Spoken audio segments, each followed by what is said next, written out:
Okay, so Meredith, Good. go ahead and start. Welcome, everyone. We'll go ahead and call this meeting to order here. First, we need to approve the agenda. Are there any changes to the agenda for today's meeting? No?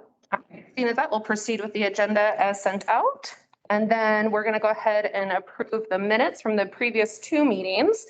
So in the front part of your binder, you'll see the minutes in there, and they were also emailed out. Starting with the minutes from Wednesday, August 11th. Are there any changes to the minutes? Yes, Steve. I was in attendance. If I'm not mistaken. Yes, absolutely. Any other changes to the August 11th meeting minutes? There's a motion to approve minutes. Is there a second? Second? All right. Any other discussion? All right. All in favor of approving the minutes from the August 11th meeting, say aye. Aye. Any opposed, say nay. Any abstentions? All right. The motion carries and the minutes will be approved as corrected with Steve in attendance. Moving on to Wednesday, August 30th. I'm sorry, that was actually Monday, wasn't it?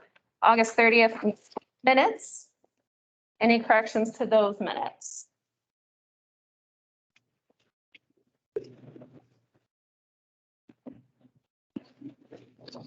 That's the last one we did have. Yes, that was the one that we had virtually. Motion to approve those minutes for, Sorry, go ahead. This is, and I attended myself at Cleo Underwood, attended via audio, Yes, but the audio was not working. there were some cutouts in that meeting. The comments, I didn't know, and I would be talking, I'm like, hello. So the comments, any comments I had was not received, Okay, but I did email and contact the city, and I received a response from Brad, right? Yes. And I included the input and the comments I had. So I'm not seeing them. I mean, how would you want to add this? Since we looked that up. We can certainly add, if we have Vicky's comments and okay, Okay, Brad's response, so we certainly can add those to the minutes if you want. If it's a situation where you would like to, if the body would like to approve the minutes with the condition that we get together with Dr. Longhill and make sure that her comments are recorded accordingly, that would keep us moving forward. Or you also have the option of holding it over until the next time we meet. turn it over. okay.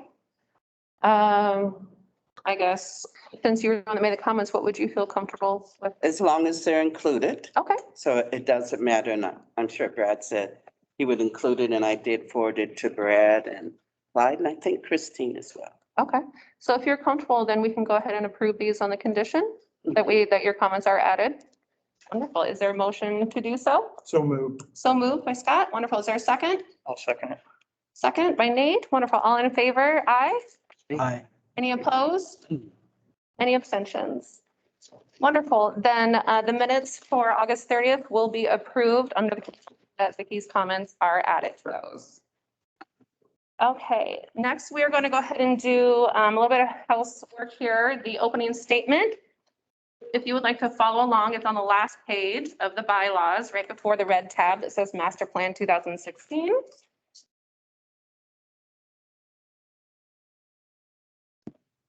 That opening statement for the Historic West Des Moines Master Plan Steering Committee reads as, welcome all to the Historic West Des Moines Master Plan Steering Committee meeting. This committee is made up of independent volunteer citizens. The makeup of the committee was determined by the mayor and city council. The committee is not part of the city administration. The steering committee is served in our efforts by the city of West Des Moines staff. The committee's purpose is to, one, partner with the city of West Des Moines to build interest, excitement, awareness, and community consensus around a comprehensive strategy for historic West Des Moines by representing the diverse interests of current businesses, residents, and investors. Number 2, work towards updating the master plan to address growth and redevelopment going forward into the future.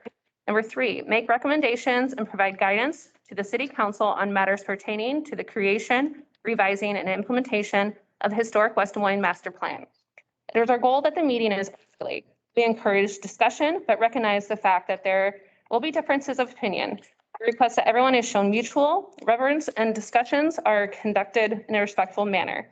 To ensure the meeting does not become unnecessarily lengthy, we ask that everyone's testimony be focused on new facts or evidence not already presented. If you wish to speak, please come forward, wait to be recognized by the chair, and then state your name and address for the record. Rules for public comment. When speaking, members of the public should state their name and address prior to making their comments. Each member of the public will be given 5 minutes to speak. All statements at the meeting shall be directed to the committee, and cross-conversation among those in attendance is prohibited. Questions shall be directed first to the chair, who may then ask the proper person to answer, with such answer also being directed to the committee. When the opportunity for public comment is closed, the public may only address the committee if a question is directed to them.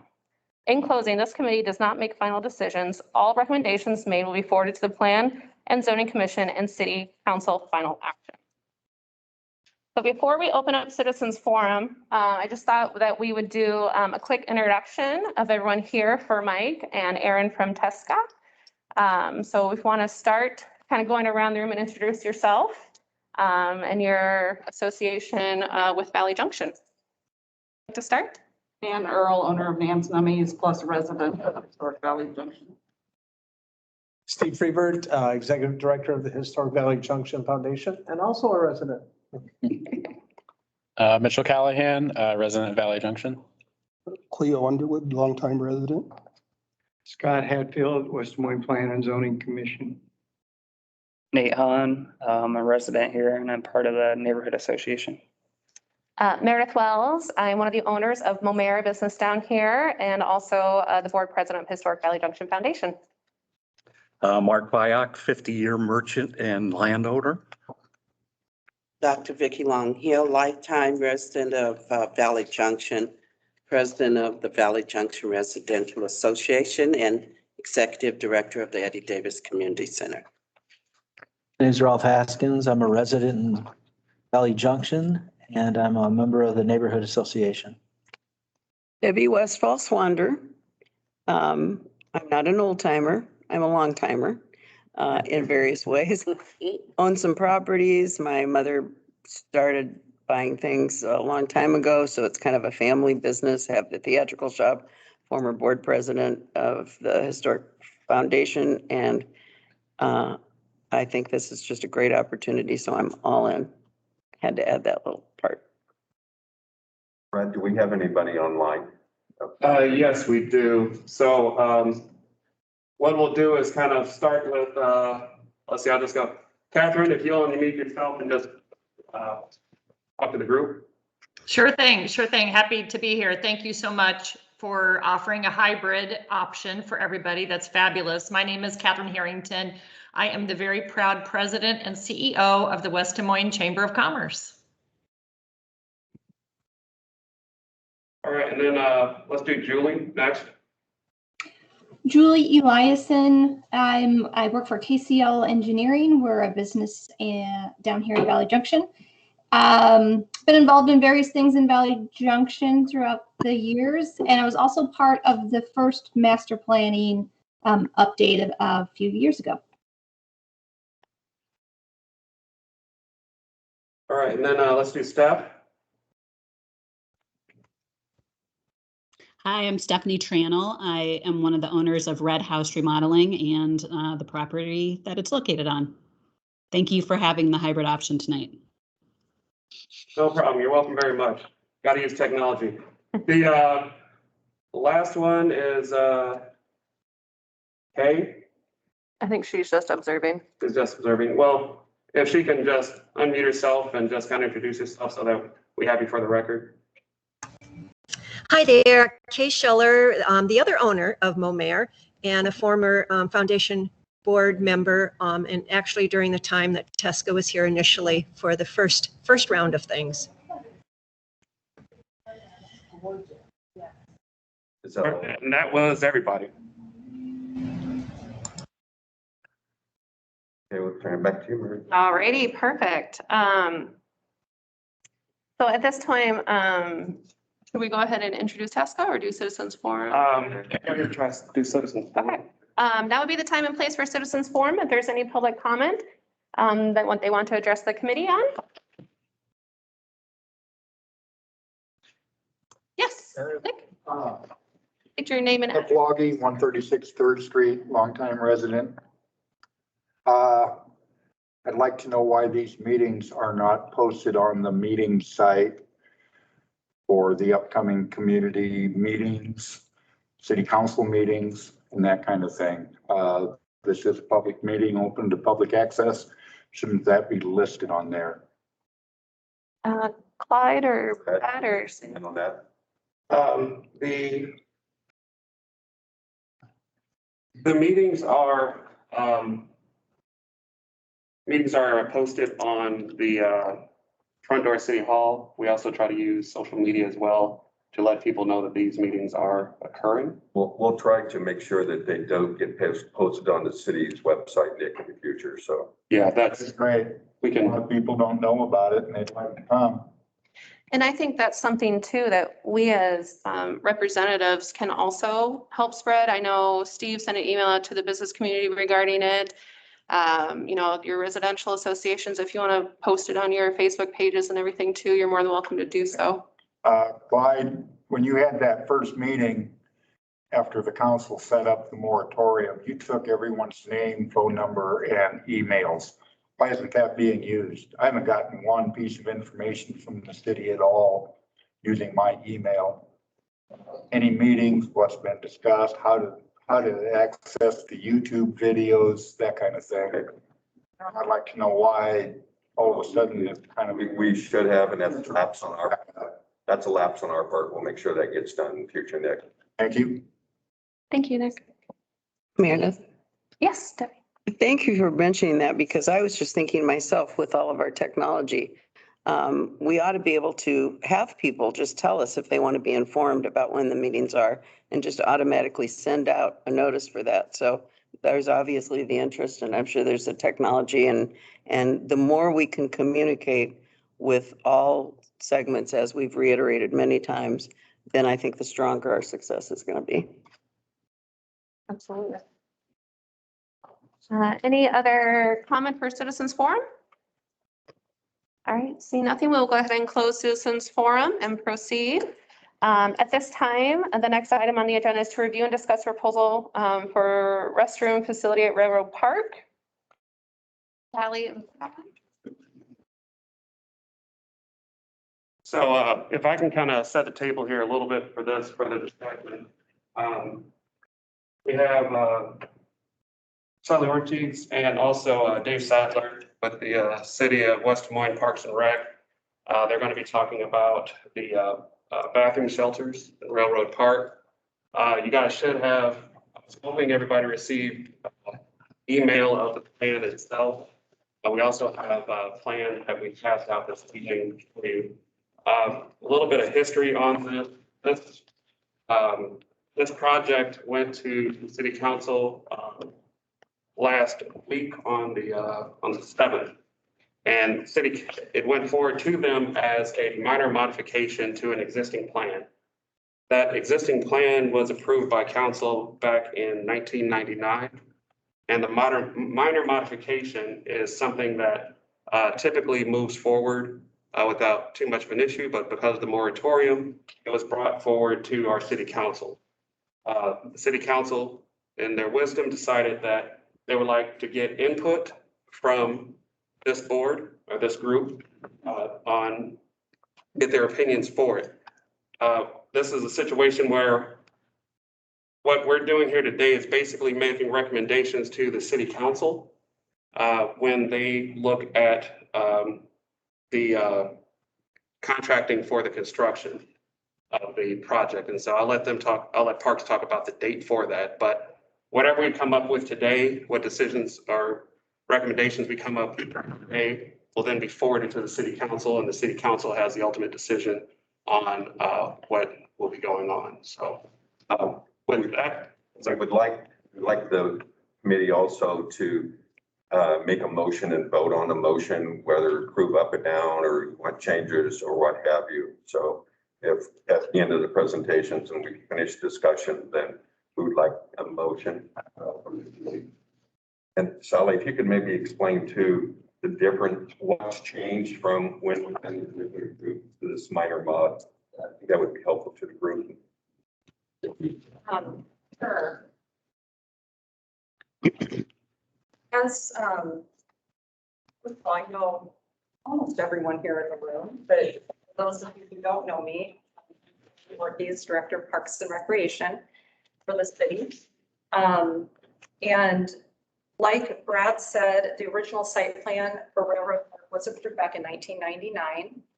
At that time, the council, along with that, approved kind of the architectural character for the park, which is what you see down there today. You can see that in the pavilion or the stage, in the structures that house the portable toilets, in the brickwork on the columns and the fencing that surrounds the park. So a couple years ago in our budgeting, the council approved the construction of a permanent restroom to replace at least one of the structures that houses portable toilets. And along with that, we then took on the design of that project. And we hired Studio Melee, and Chris and Michael are here today, and they'll be able to answer any architecture related questions, any materials related questions. But in that design process, we really went back to that architectural character that was originally established in the park and used that to guide the design of this restroom building. So you will see the same brick being used, the same roof lines, the same roof material, and really just trying to make it so that that structure blends in with what is already there in the park. And I think Brad pretty much laid out the process from here. We are planning on taking this to the council at their next meeting on Monday. Primarily, to keep the project moving along schedule-wise, because the goal would be to have the least amount of impact with our construction of this on Music in the Junction and the other events that take place in Railroad Park as possible. So, you know, the more we can get started this fall with some of the underground utility work that is going to have an impact on Railroad Place on the street. And then, you know, as much of the concrete footing work we can get done this fall, it'll just set us up to get things done sooner in the spring and get out of there. So the foundation can hold their events and people can have their fun in Railroad Park without having to be there with a construction project in the middle of everything. We also understand that this is a process and we want to hear what you think. We want to make sure that that gets relayed back to the council on Monday night. So whatever happens here will get included in our communication that goes out in their packets. What they would be acting upon on Monday night is and that really gives the staff the permission to go ahead and release the plans for bidding. Without that, you know, the project doesn't move forward. So I'd like to maybe have our architects maybe give a little bit more information on plans on the building and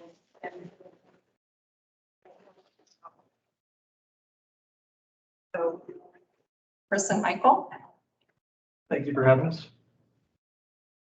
And Chris Wormon with Studio Melee Architects, and this is Michael Stanley. So we are soon to be residents here in Valley Junction ourselves. Nick is actually our neighbor. We're over on 4th Street and Maple, the corner there, right across from the old green gas station. So our intent is to move in next week already and become a full-time resident of West Des Moines. So anyways, moving on to the project. This facility is going to be approximately a 430 square foot bathroom structure. It's going to encompass both men's and women's bathrooms, including multi-stalls in both sexes, a family restroom besides a mechanical space in the middle. The intent is to be a year-round structure, so they'll be open all year round just for use. Besides building the actual bathroom structure, the project does encompass some site paving corrections for accessibility purposes, just to make sure we meet all those requirements as well. We are intending to salvage and reinstall some of the benches and waste receptacles and other items. Yeah, and then also we're very mindful of the landscaping that's already in place and established on the site. Some of the structuring and sizing and stuff has been designed around maintaining the trees and the canopies that are currently in place. I think to date, only one, I believe, limb is going to be coming down as part of the project. So moving on to materiality, as Sally alluded to, we did a careful analysis of the materials on site, matching like brick with the other structures.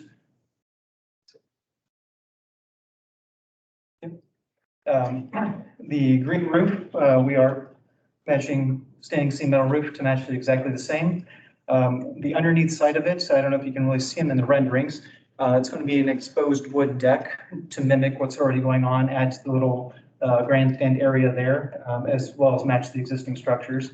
The only different material so far that's not really present on the site is glazing. And at least for this project, we are planning to use a polycarbonate, it's plastic glazing, in lieu of actual glass glazing. From a durability standpoint, it takes some resistance. Somebody can throw a rock at it, a brick at it, it's not going to bust. The way this system is assembled, it's actually just as efficient thermally as a double pane wall of glass. And it's also saving taxpayers some money besides by not using a storefront system compared to this. So this is the only anomaly to the sites to date. Otherwise, we are matching material like for like. And Chris, you might just mention, it was decided to include some glazing in, or windows, I'll just call them windows. Yep. I don't use the proper architectural terms. To include some windows in the restroom to allow some natural daylight into the restrooms. It just helps with energy efficiency. It helps, during the day to just have that natural light coming in. We found that with some of our other restrooms and thought that was a good idea to do down here. So I know when we originally met, there was a big concern with privacy and making sure that panels or glazing wasn't going to be translucent either. And this is definitely a good material for retaining that. There will be some site modifications as well I forgot about to the existing site fencing, just because the structure where it needs to be positioned will encompass a portion of that. However, the existing fencing is going to be modified and built into the new proposed structure. So it will encompass everything still and kind of keep patrons safe from Railroad Park or Railroad Avenue, excuse me, behind it. So. Are there any questions or? That's the material drawing too, if you'd like. But. Question, I don't know that you're the one that would answer it, but very good presentation. Well explained and I'm understanding it. Question I have probably for Mrs. Ortiz is, do our current parks have security? Yes, we do have contract security that does, go around or visit them. We're also putting more and more cameras in our parks. And that is one thing that this building will be set up so that we'll be able to route cabling in it for a security camera. Okay. Is it locked at night? Yes, we have automatic lock. We had people living in last things. Yeah. They do. Yeah, in all of our parks, we have an automatic lock system so that all the doors lock at the exact same time. That's good to know that we will have security cameras on here. It's not shown on the site plan. But I see. Contracts with different contractors. And good lighting. I don't have a magnifying glass. I can't see this too well. Entry, there will be lighting involved within the structure itself will have lighting. The nice thing about the plastic glazing, if you will, it becomes almost like a beacon, like a night light as well, just so it will encompass the entire perimeter. The existing site lighting remaining as well, which is the black pedestal pedestrian size. I have some questions. My name is Ralph Haskins. I live in Valley Junction. And first of all, thank you for your work and the effort that you put forth in this. And I do have a building background and had an architectural design build firm for 20 years. When I look at Valley Junction, I look at this committee, we hear the word like Meredith saying, historical. So I like to think of things in a historical perspective. So I think the restrooms are a great idea. And I think that they fill a need. But I also think that they could be something that could be an asset in terms of communicating the quality and the history of our particular community. And I don't think that this building necessarily reflects that. And I don't think that polycarbonate panels necessarily reflect that. And they do have their share of problems. Other building materials do. And I'm not quite sure exactly how structurally you're holding the roof up. Are you using tubular steel or something like that on the back side of it? Yep. You know, so if you eliminate those polycarbonate panels, which by the way, I believe are more expensive per square foot than brick, polycarbonate is usually one of the most expensive building materials in reference to traditional materials. Less expensive than the brick and block. What's that? I said it's less expensive than the brick and block, at least. Really? The square foot pricing that we just recently got. Yeah. But my thought is, you know, the issue that I have is I don't see a historical twinge to it. And I see the panels. I also see the polypropylene fencing and things like that.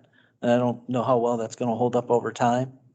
And my thought was when I looked at that building, wouldn't it be great if we, like up at Iowa State, you know, they have the reliefs, the etching and things like that, that our historical folks and our arts commission could work together and maybe use those walls to project the art consistent with the area.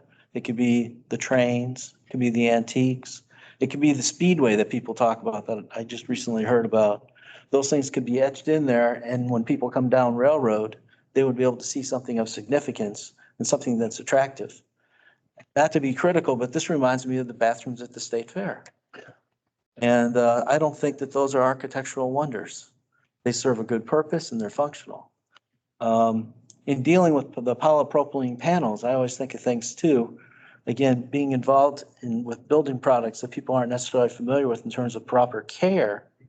If you contract a cleaning company and they use an abrasive cleaner on those polycarbonate panels, panels are ruined. And they are subject to abrasives and things like that. So you would have a situation where a tree would come down or something like that and would scratch those panels. And while a lot of the manufacturers of the polypropylene says it won't fade, it does have a propensity yellow over time from ultraviolet light penetration. And so we're dealing with a 25-year product. Polycarbonate has a 25-year life cycle on building materials, whereas brick, I would call it almost indefinite. So we're introducing a building material that someday is going to have to be replaced. And then there's other components that I think about, and that is the idea of in buildings like that in the park area, there's a lot of bugs. There's spiders and moths, and when they like moth, they like being attracted to light and things like that. And I kind of wonder if those lit areas would be basically problems that could be more difficult because you have to maintain them. And then I had a few other questions for you. I noticed on the west side, I saw fencing. But I also saw landscaping. Can you tell me what the purpose of that fencing is? On the west side? So there's existing fencing. Currently, the fencing and the, I'll say, almost like brick bollards, they essentially encompass and create timber. I'm assuming that was done just to maintain pedestrian safety, just because it is a collector of patrons. And that helps separate or buffer between Redwood Avenue South from the park. Say that is there. The intent was to keep it there. And as part of the project, the structure would actually encompass a portion of it, but become a part of the fence, if you will. And tell me about the polypropylene fencing, where it's going to be and what it looks like. I'm not sure what. I think I saw it in my notes that there's a 2x6 steel post, and then there's a tree protection, high density polyethylene fencing area. So those are temporary install. That's intent to protect the root ball and root system of the structure. All right, just to deal with it until they get established. So that's going to come out at some point? Okay. So in summary, I think I'd like, oh, go ahead. I was going to answer a few of your questions. Oh, go ahead. One, the polycarbonate panels, yes, they do yellow eventually over time, or it can. With this project, the overhang is a little over 2 feet long, and most of the structure is actually underneath canopies of trees. So the UV degradation is less of a concern in this location. Another item is because of the, I would say the landscape buffering around the structure itself, not a lot of visibility is there for exposing the glazing portion of it. So a lot of it will be seen from the pedestrian side, which is the north side, or the east side. So in those cases, there might be some potential to do some artwork installs if you like. But once again, I think it's going to be deferred back to the city on whether or not we can include that in the scope of the project. Yeah. Well, we're fortunate the city council gave us the authority to review this, and they've been very supportive of us making certain that these things fit, because we're dealing with situations with 3-story buildings that are a little out of proportion with the little tiny art studios across the street nearby down 5th Street. And I don't think they want to have kind of a boat anchor around their neck and a restroom that doesn't look appropriate. And so basically what I would, in summary, I mean, everyone has their own opinion. My opinion would be no on the propylene panels, and yes to something that would help reflect the area by providing like limestone reliefs in the brick that the historical folks and the art commission can put together something where we would have something that would be of some substance that would reflect that area, because it's kind of the gateway in. It's the one-way in on the 5th Street. And again, I think, did you all go to Iowa State? So you know what I'm talking about, the reliefs? Yep. So something like that, I think you could incorporate that into the building and we can get the money.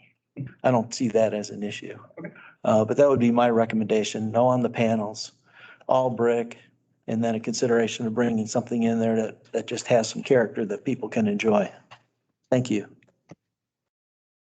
I totally agree with Ralph. I don't really care for the plexiglass. I know we need restrooms down there badly.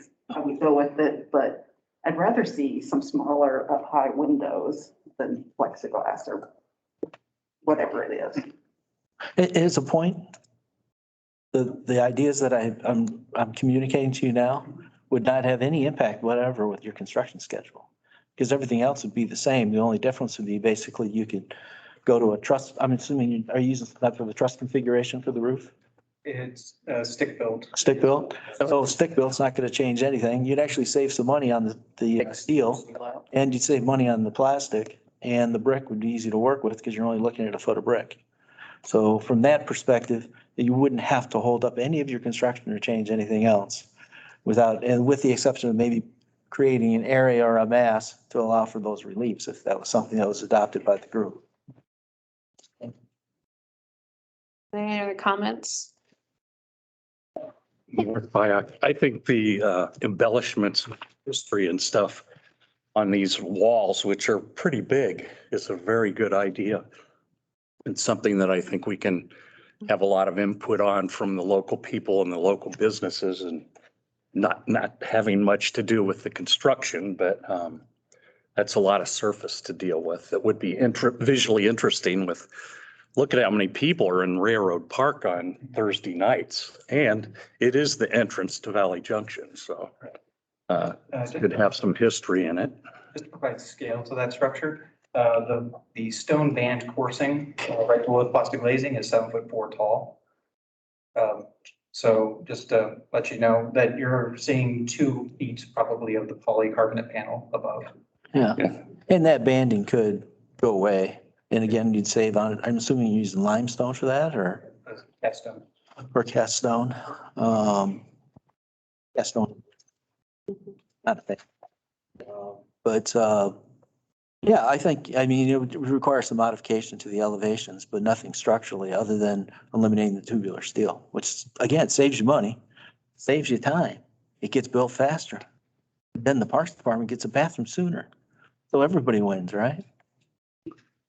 And on the artwork that you're talking about, I'm trying to visualize in my mind the landscaping that's down there. I know we have some trees and some shrubbery around that area.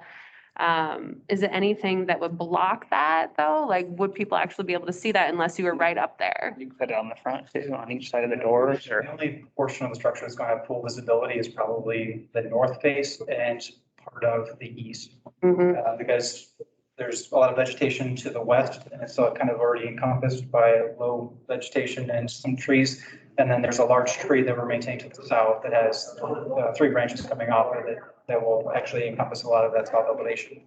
Yeah. The east and the north are the A spots. Yeah. The rest of it, you're turning, you're not going to be looking at it, and it's the back of the building. So. And you could break up that opening going into the bathroom where you have that alcove where it goes in on both sides. They look symmetrical to me. So that'd be an opportunity for 2 places for something. And then, of course, on the east side, you could even be considered on the west side, modifications to some of the landscaping in terms of what your plantings are. But some way that we can just create that imagery when you come in, that you're immediately establishing yourself you're coming into historical Valley Junction. I agree with those comments as it relates to the historical, some type of historical depiction, even a mural, and I'm thinking maybe on the east wall, historic mural. Yeah, so that would probably work because I believe the landscaping actually kind of bows out southward at that point. So might explain. What did you say that brick matches? This brick matches the a lot of the foundations and the bollards of the fence structure. So I could probably. I guess my question is that's not even like, I can understand the low lying stuff, but that's a historical brick. That's not a historical brick to our area. But it matches It matches like for like on the site. on the existing brick that's down there. We had our, But not building. I'd be like, go out and. On the piers and stuff. Yeah, that's what that's normally used for on a building. That's called a pier. I was just thinking more like Notch and L up at Fifth and Vine, that red brick would look more fitting to the community than what that does. The only problem is I think they were trying to match the materials that were used on the pavilion. Same with the metal roofing, it's matte. I'm just wondering how weird that's gonna look, a whole wall of that around piers and stuff that's low lying.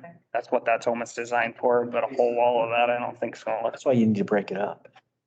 And the Something. also on the arch. Yeah, it is. Brick piers. But that's what that's designed for, is those piers. I think to this. Yeah, for those piers. Restroom, we need the architectural reliefs on there. I think that would be really pretty. Then you probably could get away with it. Otherwise, That's pretty good, Matt. but it doesn't kind of look like a fairground restroom. Right. Yeah, I think, I am totally hearing you and I am such an art lover. And I love hearing. I think it's Rusty. All one. Who's red? Yes. Behind you, I don't think we're saying change the structure size. I think Happy to get the go for that. Jeff Patterson. Some modifications to the exterior. Comment there? Jeff picks it. I had a couple of questions. Him and Megan both. Not knowing anything about Iowa State, I don't know these reliefs. What are you talking about? Go ahead and explain them to them. You guys know, you walk past them probably every day for 4 years. The bas reliefs in the brick? what they did is you basically frame out the brick and, you'll have like a lintel or something like that above it. And it just literally sets right inside the brick. And then I think a lot of them will mortar them in with a single mortar joint that matches the brick. And then it depicts a story or a picture. Could be like a train, it could be a car, it could be an antique. It could be something.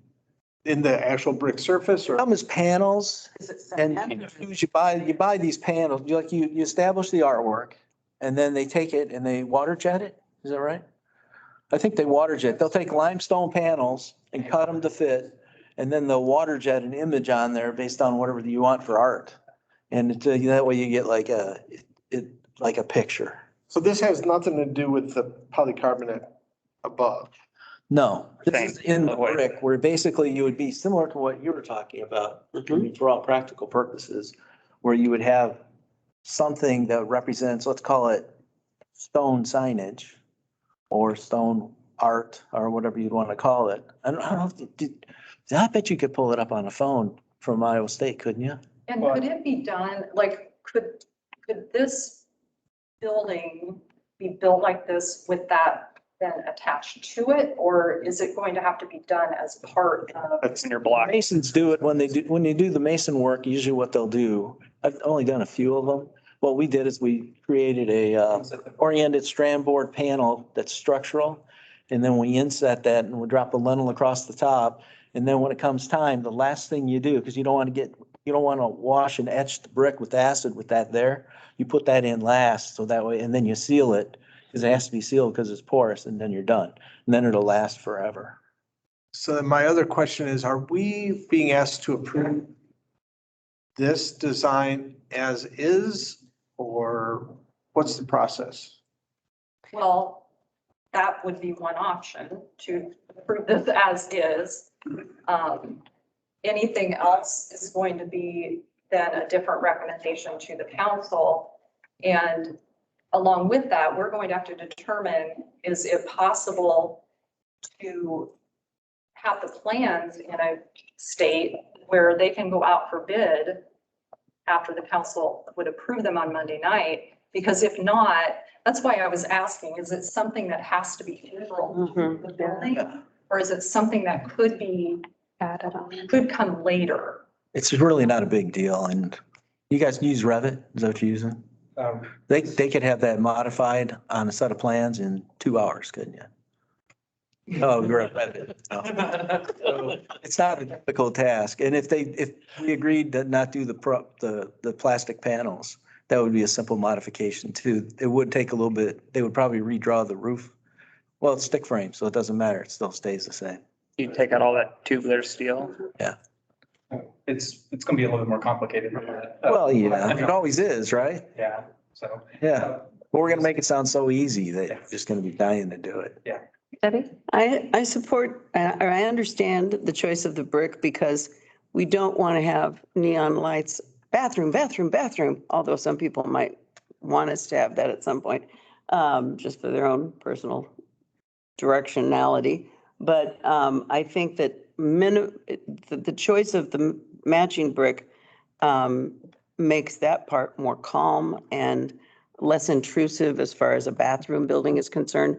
I am so happy that you brought up the brick because one of my dreams, I haven't found a facade on one of my buildings to do it yet, and it wouldn't be the right place, but somewhere in Railroad Park would be the most perfect place for something like what's in, have you ever seen the railroad train on the facade of brick in Nebraska? It is engraved into the surface of the brick, and it's an engine that's moving with this plume. And it's the Railroad Park is the opportunity, it's the welcome, it's the entree to what Valley Junction is. And I think so much about this as the people that, I could get emotional about it, the people that came with the trains and established everything for us, their spirits are still here. And that beautiful relief of that railroad train is so metaphorically significant for everything that we are. you know, what we are is because of what was to get us started.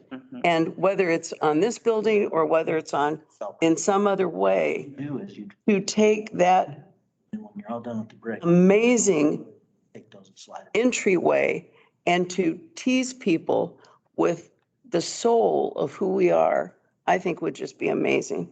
And I can't get my internet connection or I would be showing you a picture of the train. I've got it on my Pinterest, but I think it's a brilliant idea.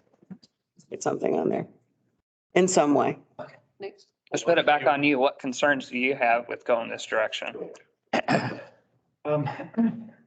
think the light airiness of the structure is going to be eliminated by going all brick. So what's the lighting source in there right now? LEDs? Yes, yep. The intent was to create a almost clear story banding, if you will. Correct. To, I guess, create natural day lighting, feel more light and airy since the roof structure is exposed and basically mimics what the pavilion is currently. So you have the exposed steel, the exposed wood decking, and by, I guess, making the materiality of the walls heavier, it loses that ambiance. Because right now, besides the exterior, the interior at 7'4" up to undersized structure is also the polycarbonate panels. Correct. So the entire thing feels light and open. And I think that's the intent. I like the idea of having some sort of window and having that Could you natural do light in there. some frosted glass windows? It just put more cost back into it. Are you worried about? Storefront currently is $40-50 square foot range. At the storefront though. Yep. But if you put in a blocked in window that's frosted, maybe even arched top. You probably won't see a lot of the arching. You won't, I guess, experience the character of it unless it's from the inside. Just because the low profile of the roof line in the overhang, you basically the inside of it to actually experience the arch top. Sure. So we can definitely look at punched openings. What's your thoughts on that, Ralph? If they're worried about the lighting? Well, you can do punched openings and use obscure glass. Correct. So, you know, you could do something like that. I mean, people do that all the time. That provides an element of privacy based on the obscurity. Yep. So it'd be possible. You'd have to figure out how that would fit within the parameters of the mechanical components inside the bathroom part, the stools, the sinks and stuff. It might not be a bad idea to look at it, to take it into consideration. Again, just the idea is historic. You want it to take fit the in. edge down a little bit. I mean, that panel anywhere else would probably be really kind of cool. Just doesn't fit in my mind in that historic Valley Junction. So it's historic. For sake of, sorry, do you have a comment? I was just gonna say, because we're beating up on these contractors and we're gonna have building designs here in the future. So as a city, we really need to look real hard at this and make sure we're fitting the same picture. We're gonna have these contractors fit, otherwise the double-sided sword, right? So that's the biggest thing is accountability. Us as a city, we gotta be accountable if we're holding the contractors to it. That's a very good point. I would just like to add too, that as staff, we have to be accountable to our budget. And the budget is already about 45,000 over, just because we're seeing so many cost overruns. Taking that steel out, it'll take a chunk out. Labor shortage right now. We've already So, looked at options. you know, any changes we make too, we have to be really cognizant of those extra costs that might be involved. We'll take it up with the city. On the public art side, there is, you know, a whole process involved with public art in the city, including a whole commission that's set up to, you know, have the authority over all art on public property. You know, they involve work groups and calls for artists, and it takes more time than you might think to get an artist on board, get an artwork selected, get it installed.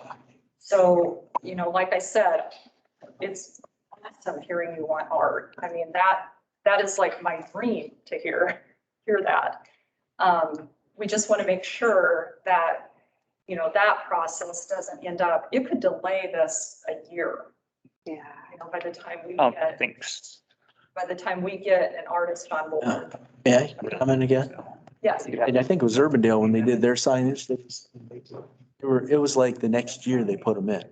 So it's not like a big deal. Just allocate the space, use some OSB and some wood framing materials to put it up temporarily, and then you can address it Right. when the opportunity arises. That could be next spring, next summer. Yeah, we could put that piece of art in next. Not like a big deal. When we're thinking about this stuff, these aren't ideas that are gonna affect the importance of your timelines to be able to meet festivities and things like that, schedules and stuff like that. These types of things are just, they're facade. Yeah, as long So- as we can do it that way, that gives us time to get that art piece portion figured out.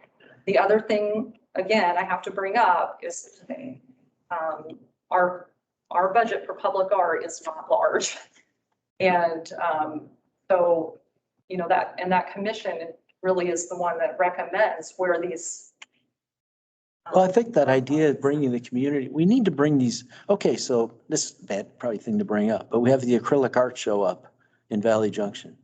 And Mark was asking me about it. Walkways. It's like, hey, where'd this come from? And it's like, and Mark's involved in everything. So he probably, and he's there every day. So he's on top of stuff. But it was like, we need to, as a city, start working together with the different community groups that have their special interests. And this is a grand idea to be able to bring people together, because you can bring historical together, you can bring art together, and this can be something that is a win-win for everybody. And I can assure you, being engaged in politics, that will be enough pressure to get some money out of city council. I think you put a budget together. Go for it.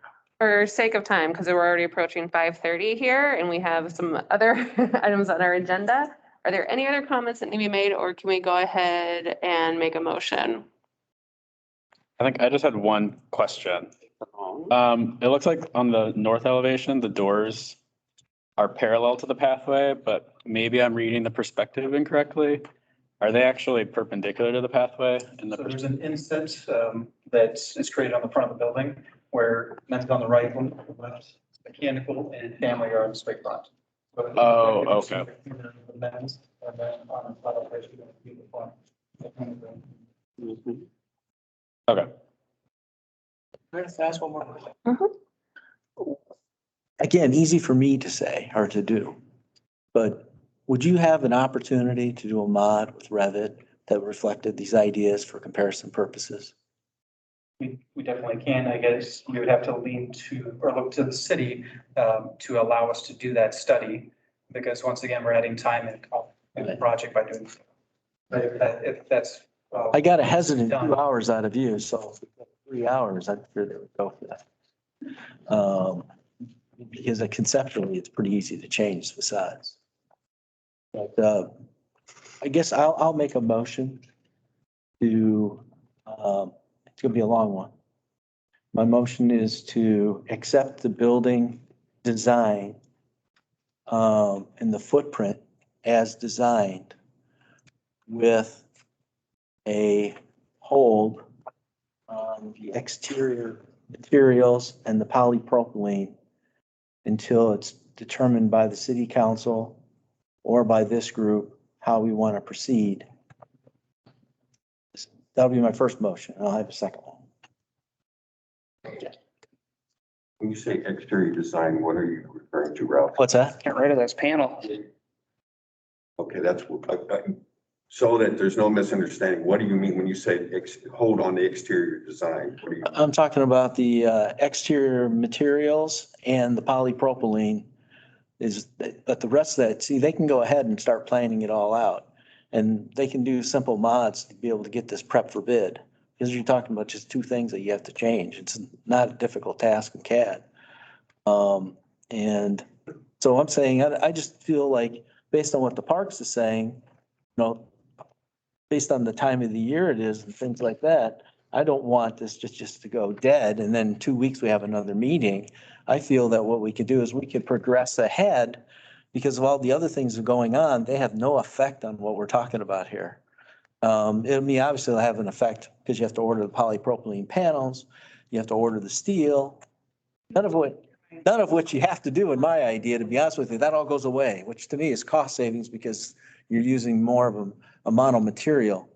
So Ralph, would it be better to say approve with changes as opposed to specific changes, because if that comes back and it doesn't, I would say, I think our duty tonight is to either approve it as is or approve with changes. I would approve it with changes. Okay, so that's your motion. Yes. Okay, I think you need to be specific what kind of changes you're looking for so council understands where you're coming from. I think what we can do is make recommendations at the city council meeting, what we are interested in changing.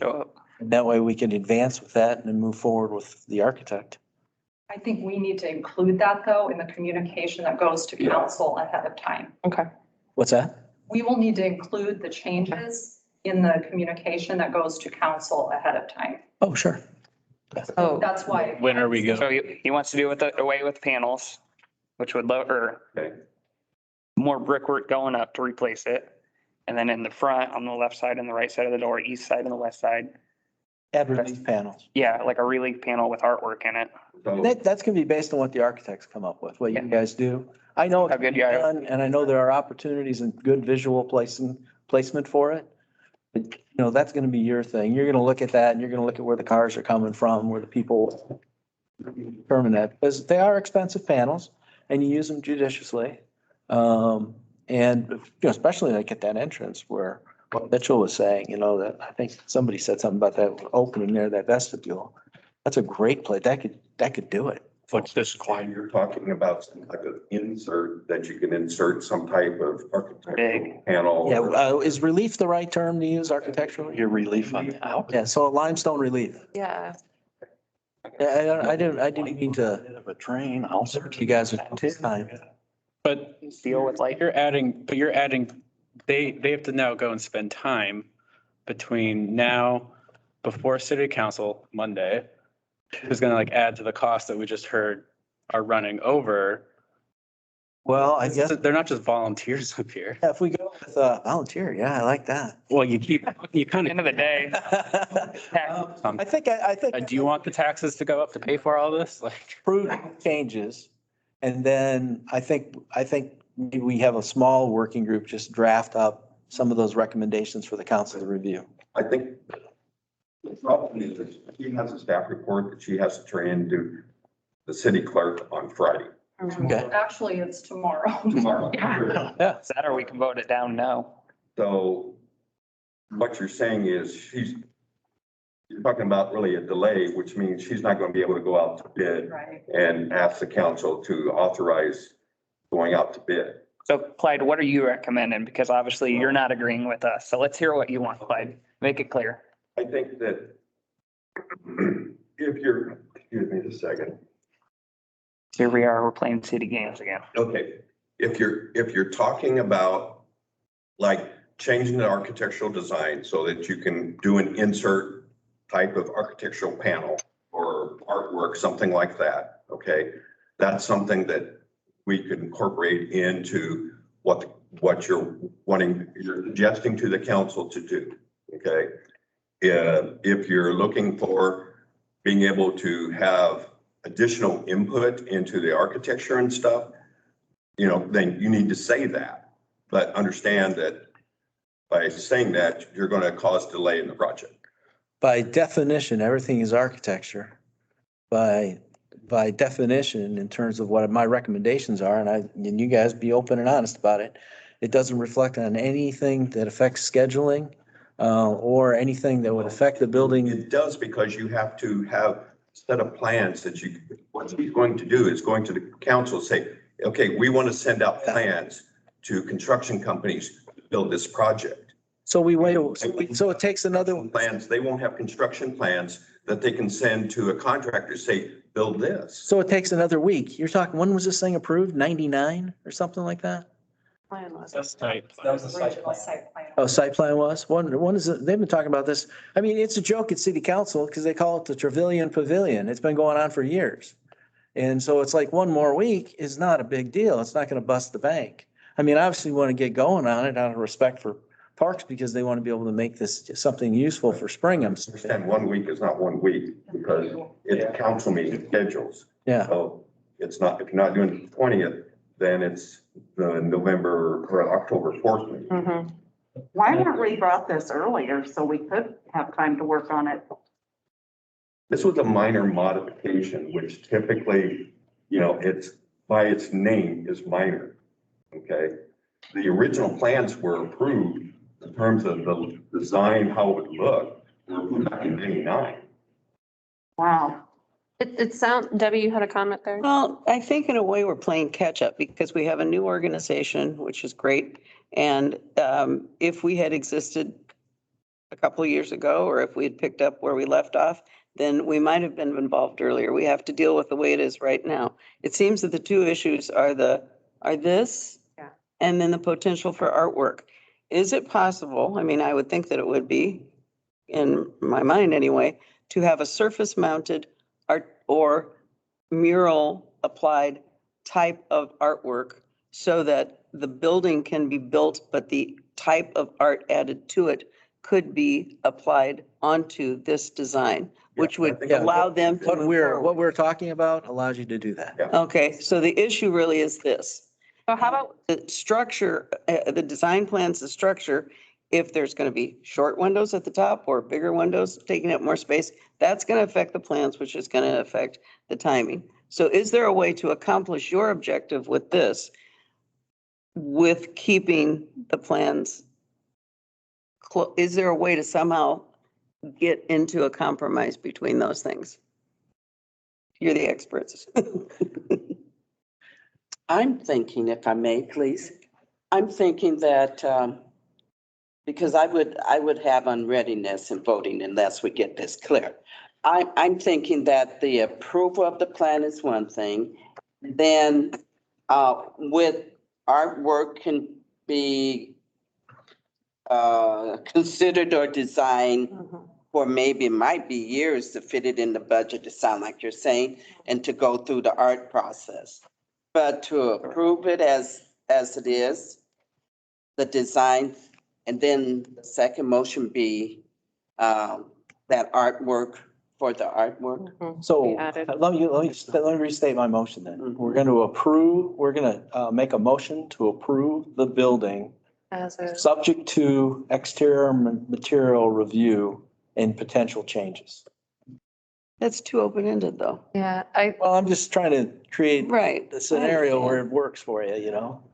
I think what it comes down to, basically, not to beat a dead horse, but it sounds like the big two things are, yes, the art, and just like you said, that can be, I think, another vote that can be added on. But really what I hear is the windows. So I think basically it comes down to is we can vote for as is. If you don't mind the windows, then you can vote as it is. But if you don't like the windows, then you can vote against it. Can you comment though on, is there a way to accomplish his objective as far as the lighting is concerned without using that material? There are ways. We can either do like a punched opening or, install some other type of glazing material that more fits the character that everybody's pursuing or wanting. We definitely can do that. However, it may take a little bit of time and research to do so and do the redesign with it. At least from the information I'm hearing, it seems like their story is potentially a not so great solution. And some individuals would prefer having it as solid masonry all the way up and then using the stone reliefs or friezes or whatever in the masonry facade to help characterize the building. In doing so, it will once again add more cost potentially to the project, and it will also delay beyond Monday's city council agenda. To answer your question, yes, there are ways to do it, but it's just going to be a little bit more time and a little bit more money. Want the light. Steve. I think a lot of them do. I do. I want the light. Yeah, I do too. That I. Yes. So I like the clear story. I think otherwise it looks like a big brick bunker. I think that really does help.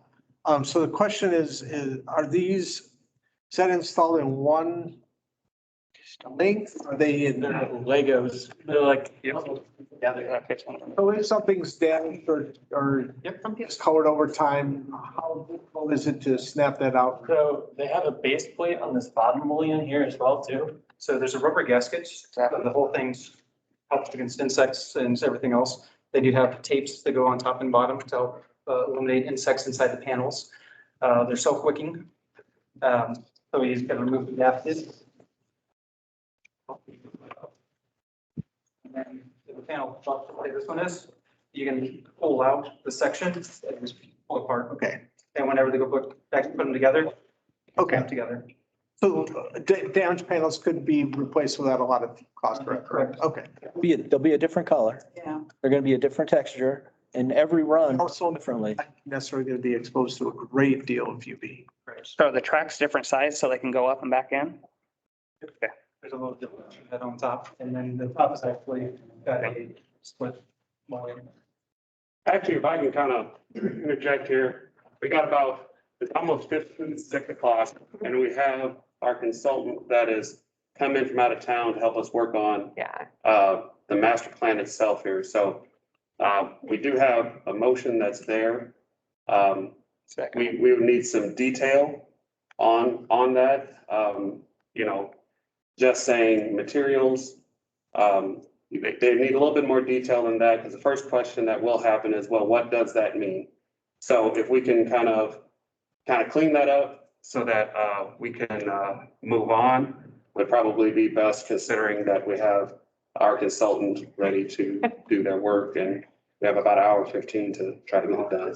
If I heard what you said, Ralph, you would prefer not to have this. You would want the masonry all the way up. You would like to see some type of insert, or everywhere they could insert a panel that would be artwork. Yes. Anything else that? No, that's about it. And they, you know, you guys do nice work. We're gonna take out $20,000. So you'll be able to work with those components, I think, and come up with the idea in terms of size and material. And on the punch outs too, you'll be able to look at those wall sections and come up with something that offers some symmetry to the design, I think. Move us forward. Can we agree that we all want artwork, but that it can be done later? So can we? I think the artwork can come along. Yeah. There's a lot of different things we could Let's probably sub do. them to 2 votes, maybe. Yeah, how about the windows? How many people like windows? Maybe not the right material. I think the light is good inside, but I'm with Ralph. I'm not sold on So again, those panels. Maybe, Well, the question is, do we want the panels or not? Is they're talking. well, we have to say what we want if we don't want those kind of panels. So we need to do something with Yeah, that. I'll rescind my motion. Okay, and then at this point or whatever, sounds like you want to have another motion, talk about just the windows at the top. I make a motion not to use the polypropylene panels in the construction of the building. Is there a second? Or, sorry, Steve. Motions to be made, not as a negative, as a positive. Say. Your motions to be made as a positive, not a negative. So Better solution. Alternative materials. We can clean that up. Yeah. Yeah. Again, it's. Do you want the polypropylene panels or not? Okay. And you still would like to have the insert in the brickwork? That's gonna be a second. That'll be We're gonna separate. do 2 separate votes here. He said separate, which makes sense. And it makes sense to them too. Okay, is there a second? I'll second his motion. 8 seconds. Okay, so all in favor seeking, Clarify, Roll call vote on this if we could. yeah, yes, clarify the motion. yes. Clarifying the motion would be to use alternative methods and materials for windows and not the, The top. Polypropylene panels. okay, They're not windows. got it. Okay, so if you are in favor of using a different window, we'll do a roll call vote. Actually, if we just do roll call, just kind of go down the way just real quick. Was that? I'm going to have Christine just read off the row and say yay or nay. Okay, Christine, if you're ready. So I'm gonna go around the room this way. Okay. Joanne, Yes. Steve, No. Mitchell, No. Cleo, No. No. no, This is for different material, right? Different material, yes. yes, Meredith, No, no, This is what now? The very top layer. Very top layer, Very do top. away with the, so the vote, if you Carbon. vote yes, you want different than the polycarbonate. If you vote yeah, I vote yes. yes, Did everybody understand that? No, Yes. no, Okay, then if you would poll the people that are online, that are committee members. Catherine, So Catherine, Catherine says no. Julie? No. Julie, And, Steph, Steph, thank you.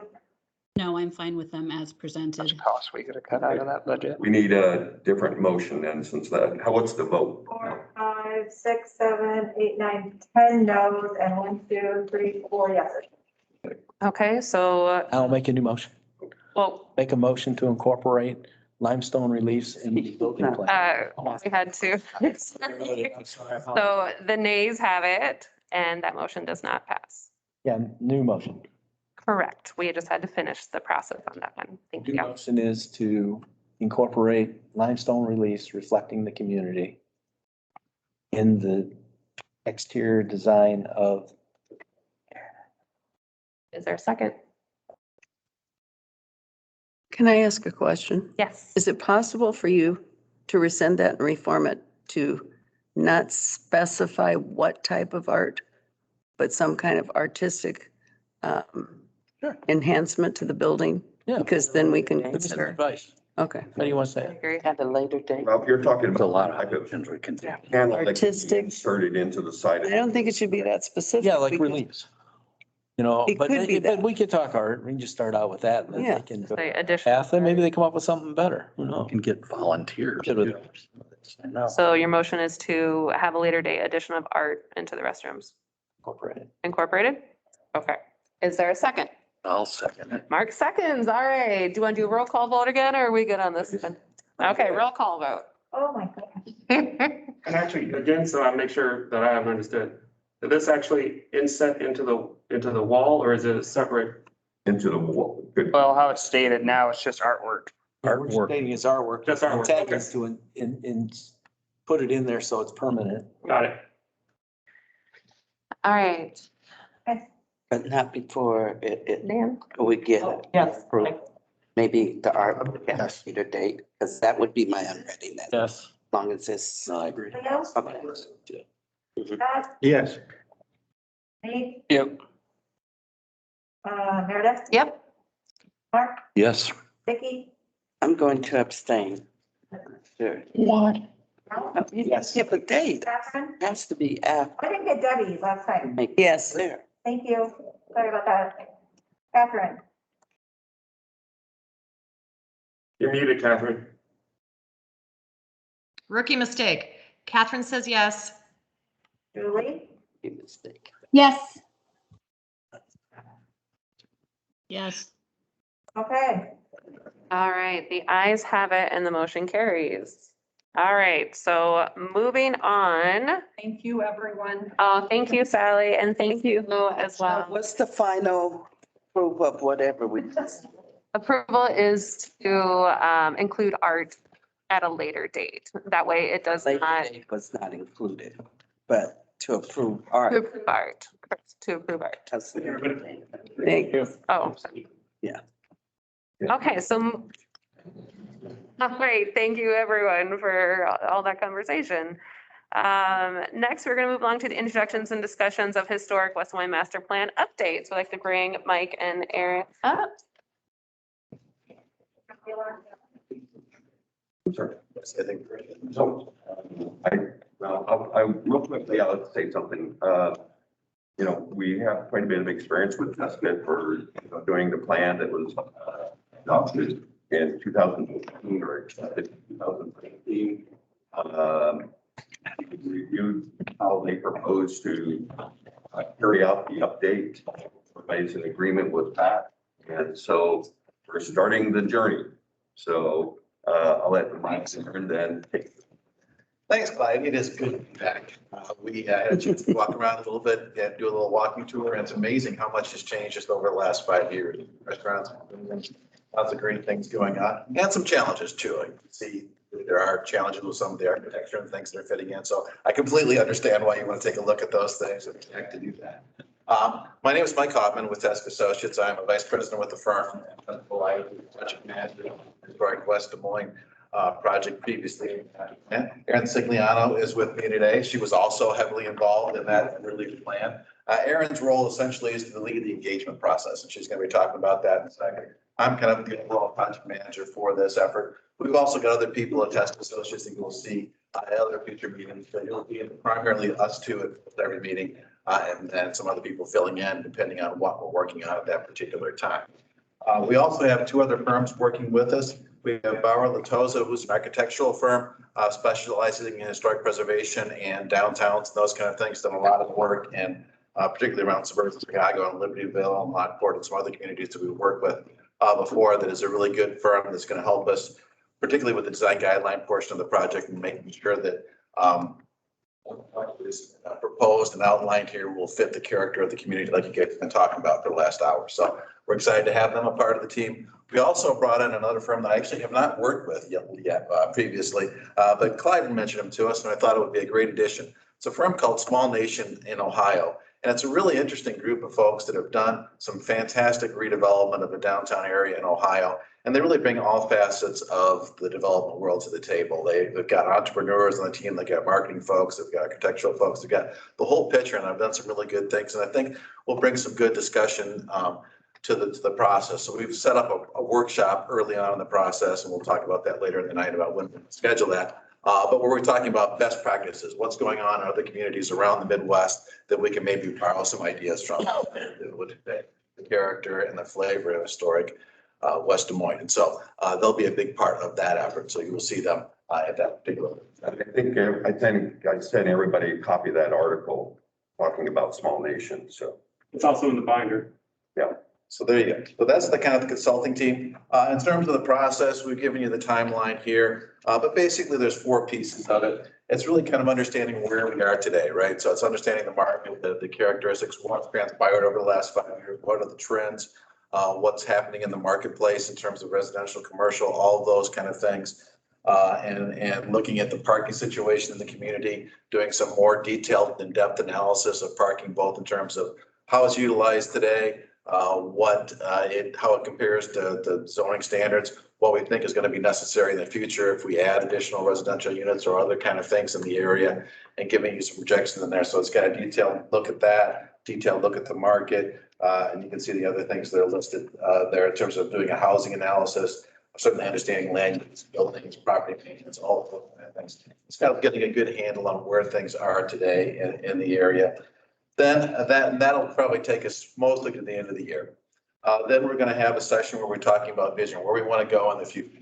That's where we're going to kick in the design guidelines. It's where we're going to look at some of the zoning tools, other design features we're going to look at in the area, looking at development opportunities. We talked about opportunities along railroad and some other areas we want to get into. So we'll be looking at those things in terms of the overall vision, basically the first half of next year. Our game plan is to have the design guidelines and the zoning stuff ready for council approval in June of next year, which is probably later than you guys want it, but it's really going to take some time to make sure that we do that right and we get everybody on board. This effort is, as much as anything, building consensus.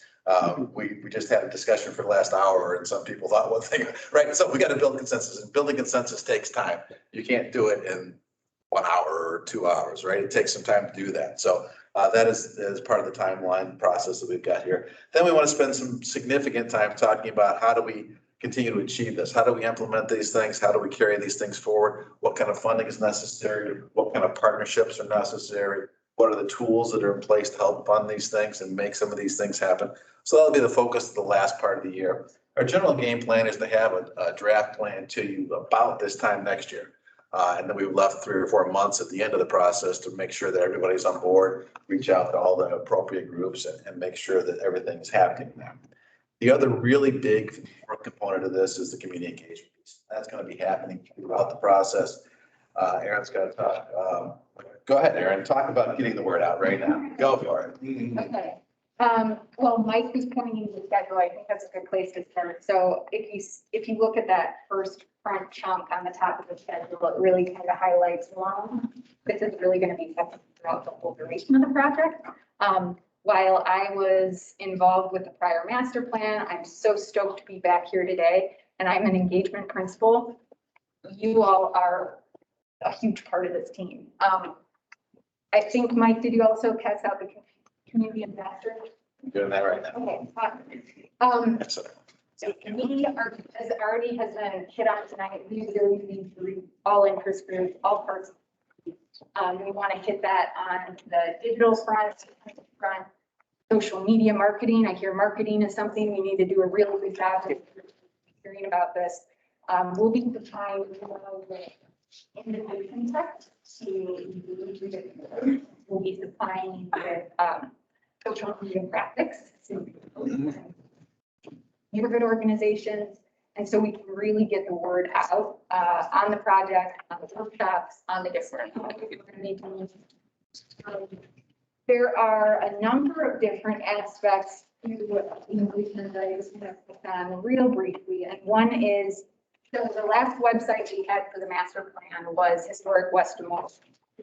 WDM. We'll be using that moving forward. We already have really strong photos from the prior one. You go to that website today, you can enter your email and sign up to receive project updates. So Debbie, that's kind of the answer to your question earlier, right? Get people to follow the website. We're going to be sending them a notice out every time we're doing something. Absolutely.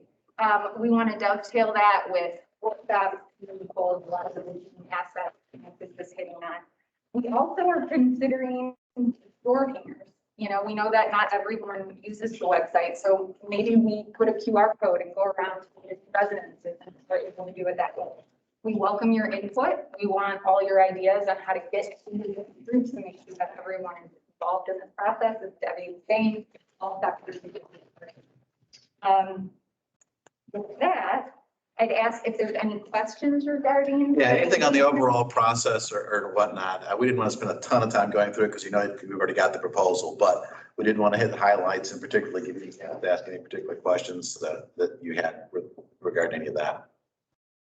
What was that website URL again? It is, and we'll email it out after this meeting. It's historicwdm.com.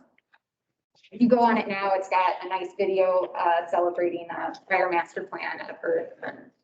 Yeah, we really haven't populated for this updated process yet. It's kind of the old website at this point. Can I just say, I totally am with you on to make great things happen, you have to be able to invest the time and all of that. I think there are some concerns that some of us have expressed previously in our meetings about things that we would like to see happen more quickly, because the impetus, I think, for this has been changes in the architecture of some of the newer buildings that have been built. And if you could address how we can accomplish the larger goal of moving to the future, but deal with the current issue that is bothering some of the people in the area, because it is really an issue, not just, I mean, the community as a whole. Absolutely understand. And I think that there will be more interest from the community if the community knows that this group is going to address their concerns. And that's typically, that's one of the first work products that we've identified for Mike to do in terms of architectural guidelines and recommendations for any modifications that need to be made to the zoning for the area. So we've got, I think, 4 community workshops built into this process, right? The first one I was going to do was going to bring in Small Nation, and we're going to look at best practices in other downtowns and other areas, which I think also, I mean, it's going to cover the range of everything that's happening both in the neighborhood and in the commercial district. But part of that will certainly be discussion on architecture. Our second workshop was really going to be what we call a visual preference survey. That's really what we use, a tool we use to get at the design guidelines. We look at a gazillion slides and images of what's good, what's bad, and you guys tell us what's good and bad in that process to help us really get a handle on those architectural components. I could flip those if you want to. The normal process absolutely would be, let's look at and learn from other places and then see what we want to pull here and learn what we can do architecturally and do that. So my thought was we do that first workshop on best practices early November. The next one we would do probably in January or so, early next year. The gentleman over there came to this meeting specifically from the neighborhood because he's concerned about what's going on. Several of the people in this steering committee have brought that up. I think the most important first step is to make sure that anyone in the community that is interested in Valley Junction sees this as a path for creating community, feeling like they are heard, feeling like their goals are understood, because none of this is going to matter if we don't solve that problem from the very beginning. And with those people, we will be able to create something even better than we would create without them. Absolutely agree with that. And our engagement process is not just having people come to a community workshop, right? It's going to them too, right? So we want to go out to different groups. I mean, last time we had a great session with the foundation, right? We talked to them. They'd love to go and sit down with the neighborhood groups and go to your meeting, not ask you to come to one of our meetings, and that kind of thing. So we do want to do that outreach as a part of this process too, so that we can hear all of those voices, both individually and collectively. I think both are important.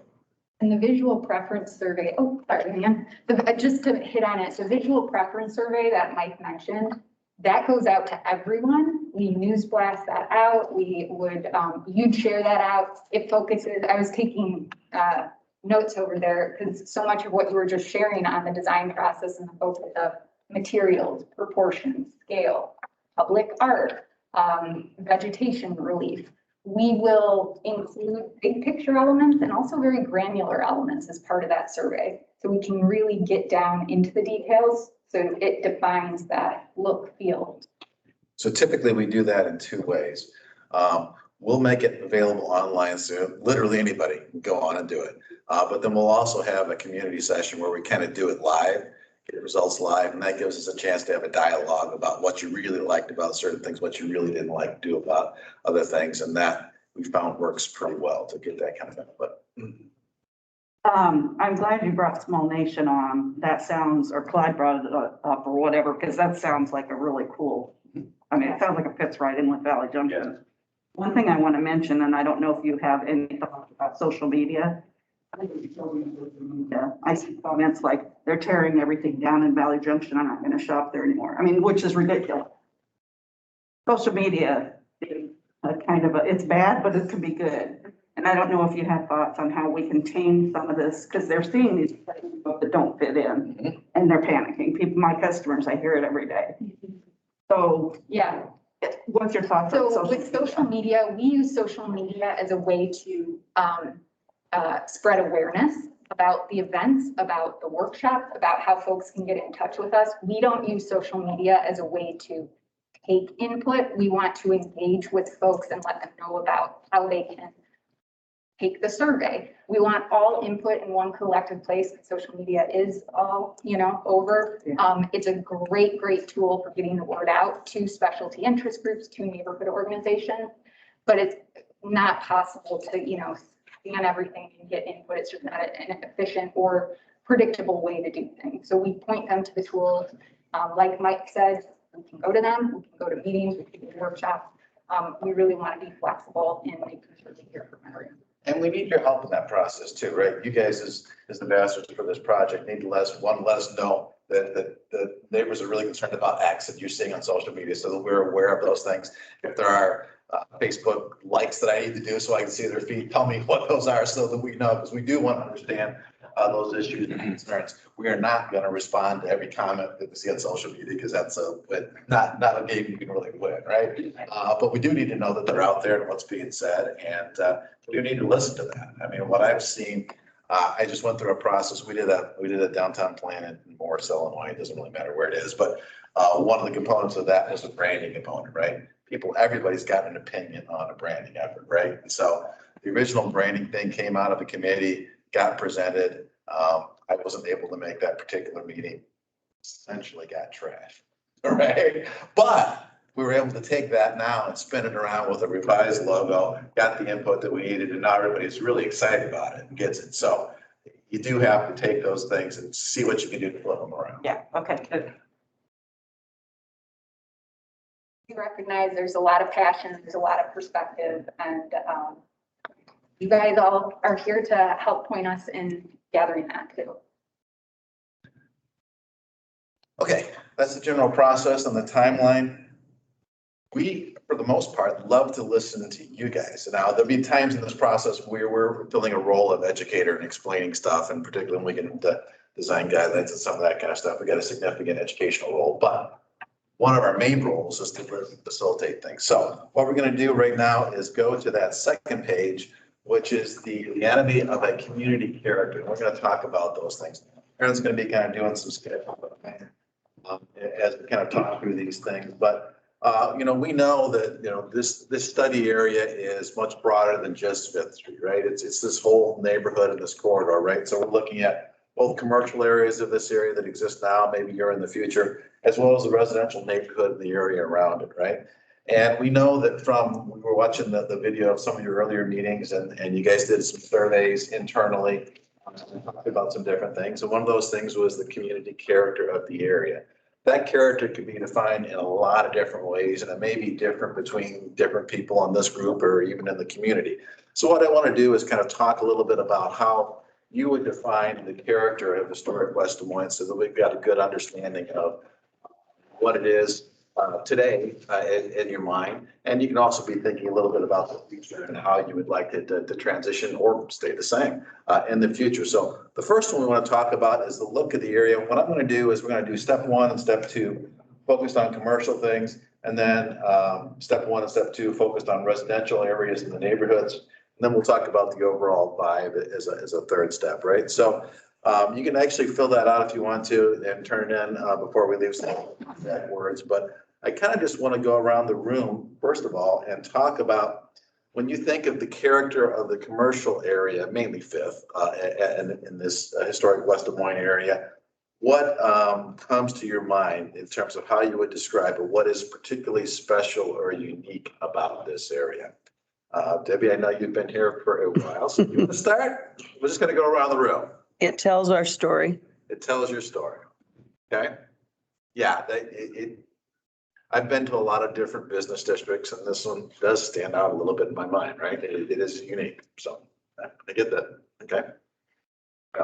I think it needs to have a certain character that's reflected in the history of the area. Okay. And when we talk about history, obviously the railroad, the Junction component part of it is a big part of that. Are there other things beyond that you think of when you say the history of the area? It could be tall storefront windows, brick, arches, The architectural styles. components of natural materials that are long lasting. Yeah. Okay. That kind of stuff. All right. So, you know, when you walk down, you get a good feeling.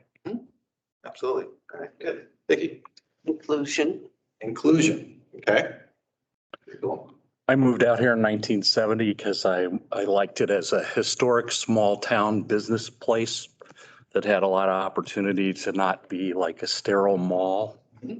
And I like the character that we don't have to have parking meters and all the stuff that we have everywhere else in town.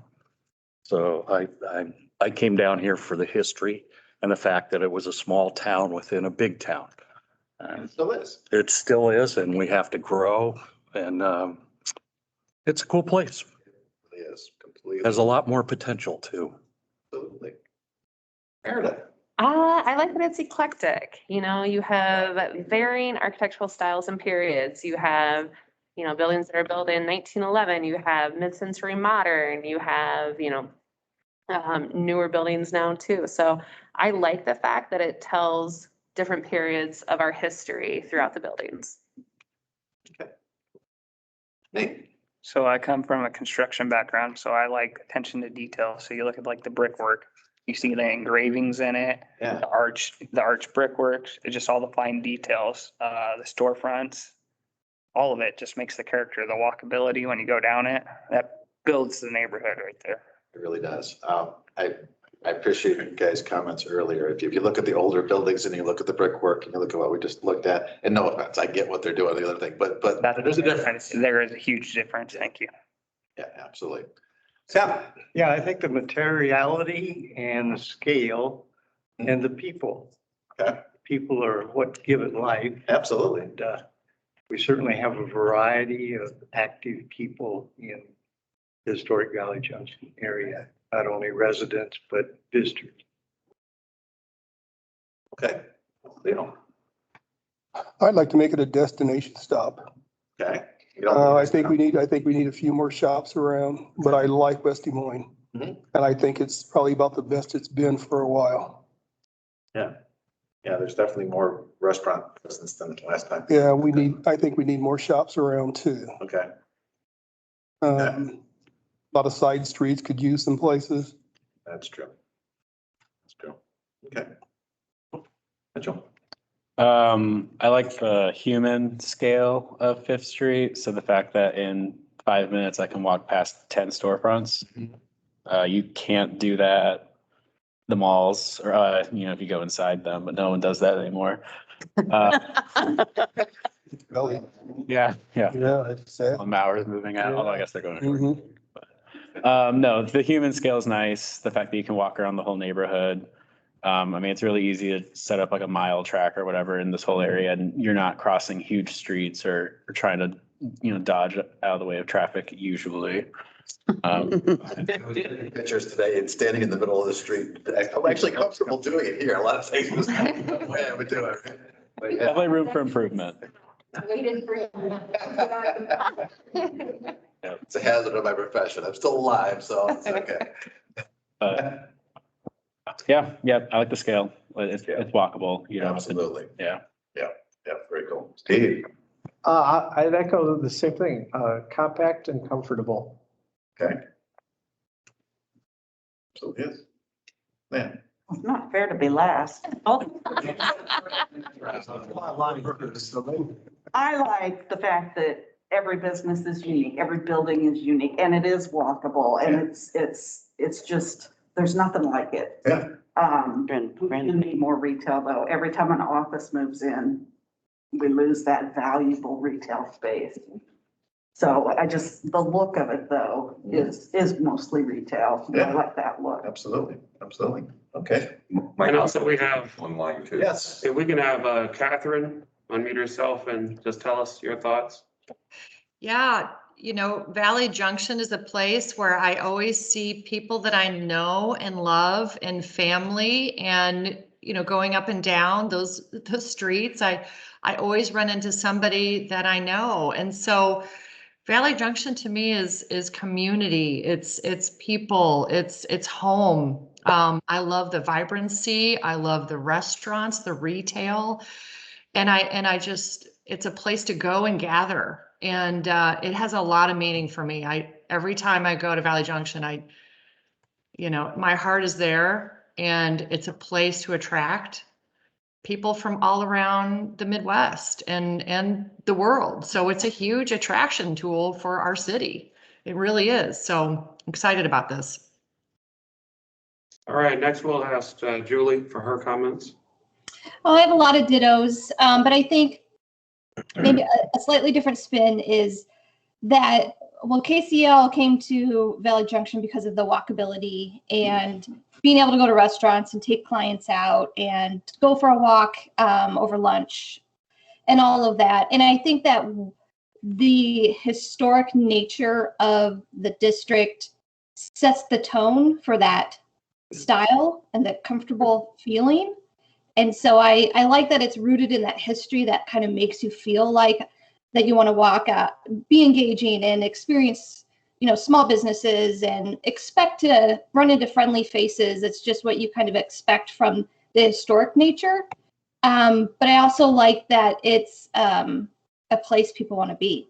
So I think that's what the master plan will help define as well, is what is this place going to be? All right, thank you. And we also have 3 other people that are here. Well, we'll get our board member first. Stephanie. No. Okay, that's still on. So we have somebody named Larry that just joined us. So Larry, if you can unmute yourself, kind of give your name and address for the record.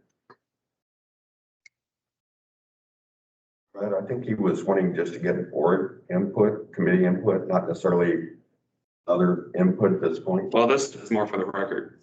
To know who it is, but he's not unmuting. So We'll move on. Okay.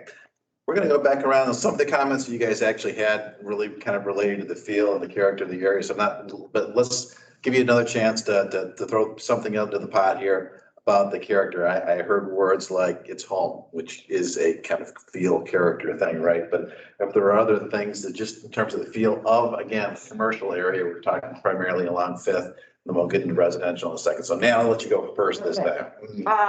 I would say fun. I would say, again, unique. I had another word on the tip of my tongue. Describe it, family and friends. I don't know, it just makes for a fun day out. Yeah, absolutely.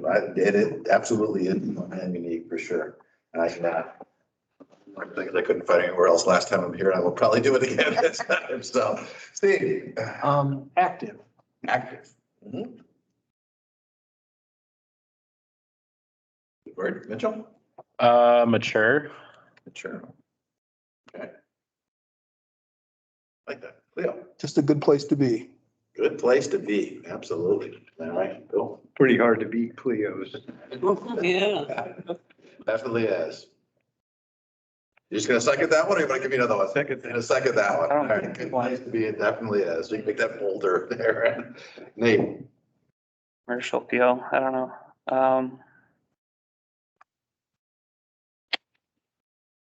Yeah, active's probably a pretty good word. Active. Okay.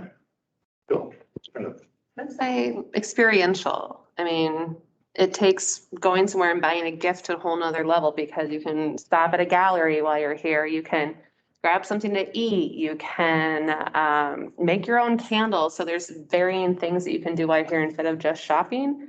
And people feel good about coming here because it's supporting small business owners. It's supporting the community and they feel like they're giving back and their dollars are going to a good cause.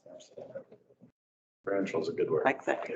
Mark. Accessibility. I mean, you can talk to the store owner. I mean, people care. You don't get that at the mall or wherever else. You know, it's friendly. Yep. They're in New York someplace. Yeah. Who? Yeah. Vicky. I think I'd say curious, unexpected, Unexpected. curious experiences kind of. That's a good one. I was walking the area today and I saw that plexiglass sculpture that somebody was talking about earlier. Kind of interesting. It's got the shado that you could look and see the pavement, and whatever. But, you know, it was a new experience just seeing that. So, and having it change and evolve over time is a good thing. Right. We talking about the feel? Is that it?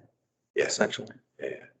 Well, you know, I'm gonna pat you on the back. The 2016 master plan developed a certain type of character of a community that was endearing where you'd enjoy going up there and doing. I live down the street and to be able to come down here and maybe there's those little open alleyways or something like that. We have landscaping in the middle of them now, but pop-ups with artists or something in there, a musician sitting there playing the guitar.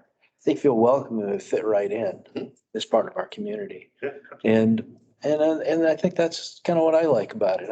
I'll come up here and walk my dog all the time up here at night when it's quiet. Love it after a snowstorm. It's just really great. Dog doesn't. But I think that's genuinely the feeling and that you just have a good sense. West Des Moines is a great community overall, but there's nothing like this area in terms of the character of it, right? It's significantly different than other areas of the community. Does it? Yeah. Even for newcomers, it feels like home. I was talking to somebody that's had a business here for a long time yesterday, and we just started reminiscing just out of the blue. You know, he said, remember when all the dress shops that had all the fancy clothes were here and everybody had to go to Curtis to get your hair done? And there's that feeling of layers and depth. And that's what I mean by it tells our story. The buildings, every building tells a story. And the collection of the places and the surrounding area of the community remind us of who we really are, who we have been, who we are, and who we can be. remember talking about that whole storytelling element when we were doing the plan last time. This is a question for Steve. Are you guys doing walking tours periodically to tell that story a little bit or doing some? We haven't. That's one of the many things on the list. Okay. Very cool. Julie, somebody online. I think I agree with what Debbie said about how it feels you can relate to being down here through because of the history. You just kind of feel like there's something to relate to. It's almost like in our bones a little bit because there's so much history here that you just, when you're down here, you just feel it. You feel the essence of the past, present, future. So I think I just kind of ditto to Debbie. Okay, cool. Catherine. Yes, my word would be vibrant. Vibrant. It is. Absolutely. Very cool. All right, let's shift gears a little bit and let's talk about the residential neighborhood that surrounds this commercial district and what are your thoughts on that? Let's start with the look. So physical things, the built environment, the character along the street, physical characteristics of the neighborhood around here, and talk about what you guys have seen there. Let's kind of just reverse it a little bit. We'll start in the middle. Meredith, you win. You're here. In terms of the look of the neighborhood. Yeah. As I drive through the streets and I kind of take different ways to work every day, so I see lots of different houses. And it feels welcoming and it feels inviting. People decorate their porch, they decorate their yards, and there's a sense of pride about their properties. And to see, neighbors congregating with each other, it just builds that sense of community that I think is very welcoming. Okay, cool. All right. It's improving. The neighborhood grows with us and it's fun to see. A lot has happened in the last 50 years that I can see, and so. Vicki. Well, Vicki's a good say part of that. Yes, that although there's been improvement, I'm seeing some degrading. Okay. So in certain parts of the city, and I see it as a tale of two cities, different parts of town look different than other parts. So that's why I say from where I'm coming from and work that the residents have done in the neighborhood, it seems to be degrading. Okay. All right. Well, I agree with Vicky. I mean, there's a world of, I think, home ownership and a world of rentals. And there's the disparities there because the homes that are rented, you can walk up and down the streets and peg them because the lawns aren't manicured, the exteriors aren't maintained. And I think, the other one part of that whole thing is the city has a lot of resources. And what I'd like to see is the city as a resource to the people in the community to maybe give them ideas on how to improve their homes so they look attractive in terms of, recommendations. And I'd like to see the city, instead of spending $85,000 on new apartments, investing in helping revitalize the exteriors of homes to create that storybook look. You might remember there's this place down in Atlanta, Georgia, where there's a bunch of craftsman style homes where they redid a whole neighborhood. You know what I'm talking about? Yeah, I can't remember the name, but. Okay, we can do that in the same sense, not as nice a houses, obviously, as what they had.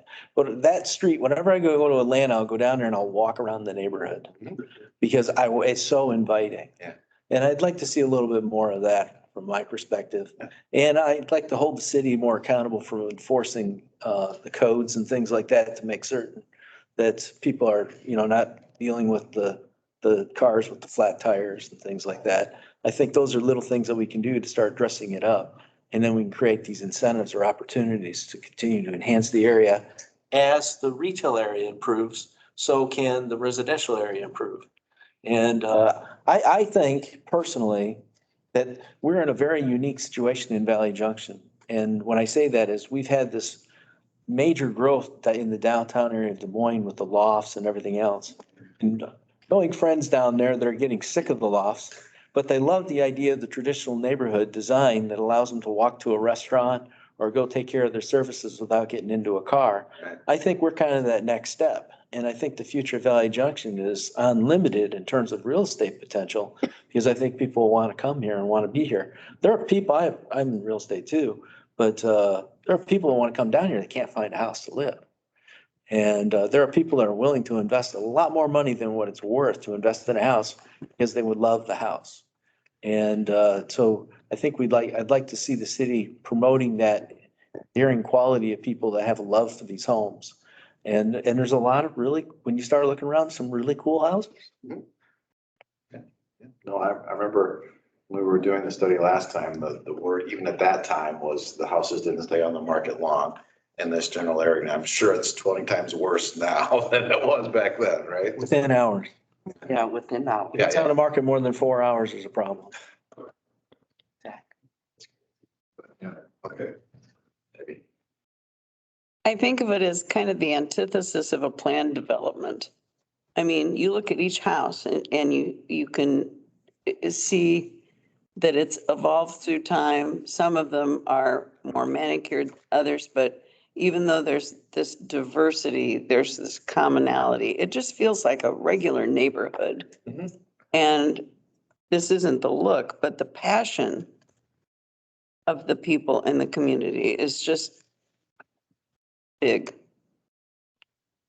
Yeah, absolutely. And you certainly, I driving by, I don't necessarily know it's owner occupied or it's rental, but you can see a clear difference. I mean, there was a beautiful house that I saw today. It was completely overgrown with the landscape and you couldn't see the beautiful house behind the other, right? So that's to some of your points, I think. So, yeah, I'm with you. Okay. Nate. As for the look of houses, yes. IPRA, small square footage houses, all the street design down here is very accessible. It runs east, west, north, south. It's easy to navigate. Yeah, it is. Architecture, of the houses, the designs, you get in to start looking at these designs, they're amazing. You get in them, the woodworking's amazing. You start looking at these houses, the arch windows, it goes on. It's, you really stop and look at it. It is pretty impressive.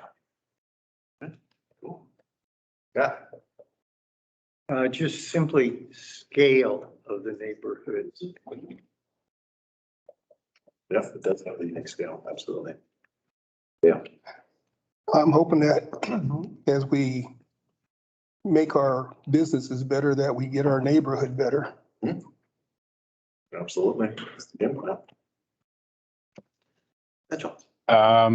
I was kind of using the sheet, but I guess the two words I came up with were eclectic and classic for residential. So we have a lot of classic floor plans. That's always fun to learn about, like what a prairie four square is and like tuck under bungalows. Like we have all that. We're not a planned development. We don't just do the cookie. I mean, I know cookie cutter design's been around since like the 40s, but Valley Junction's been going through so many iterations of residential development that like almost no two houses next to each other look the same, or definitely no more than four. I know there are sometimes you can tell when two are built at the same time, but we also can tell that people have been putting their personalities on their houses over that time because they don't have the same trimming or mold anymore. And all that's identical is just where the windows are, but that's fine.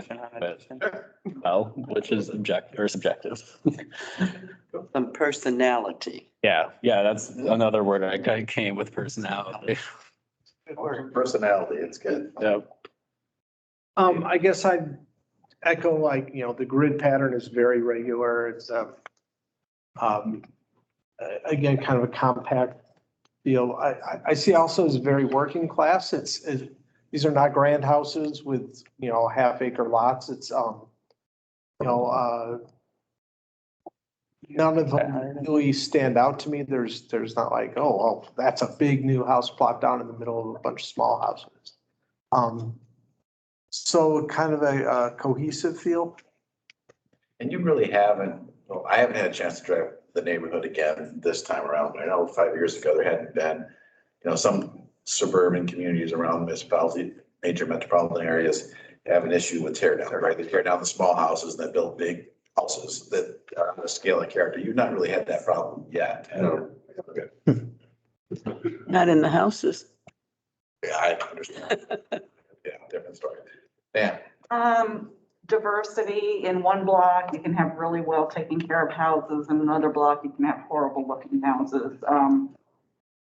And we only have 2 code enforcement officers unless they've added one since I last talked to the one, but we need more of the city to take to heart the complaints and stuff, because it does make our neighborhood look bad. You can tell, the people that keep up their house will be right, well, I live right next to a junkyard, but I keep my house up. So, About me. not you, Nate. But,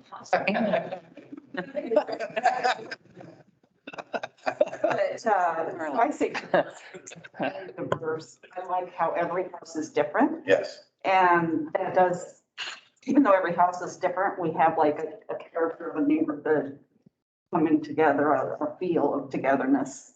Okay, cool. Catherine? Thank you so much. I appreciate it. So my word for what you're asking about is character. I love Valley Junction because you have the richness of the old and the character and the history, and then the richness of the new. So I love the character and the variety. It's fabulous. A feast for the eyes and palate. Really? Well, all the different responses. Right. I mean, I just see it as kind of a potential to be the crown jewel of West Des Moines in terms of desirable neighborhoods. I agreed with what Ralph was saying about needing to keep it up, because we have only this stock of housing, which is so desirable, at our disposal, and we need to protect it.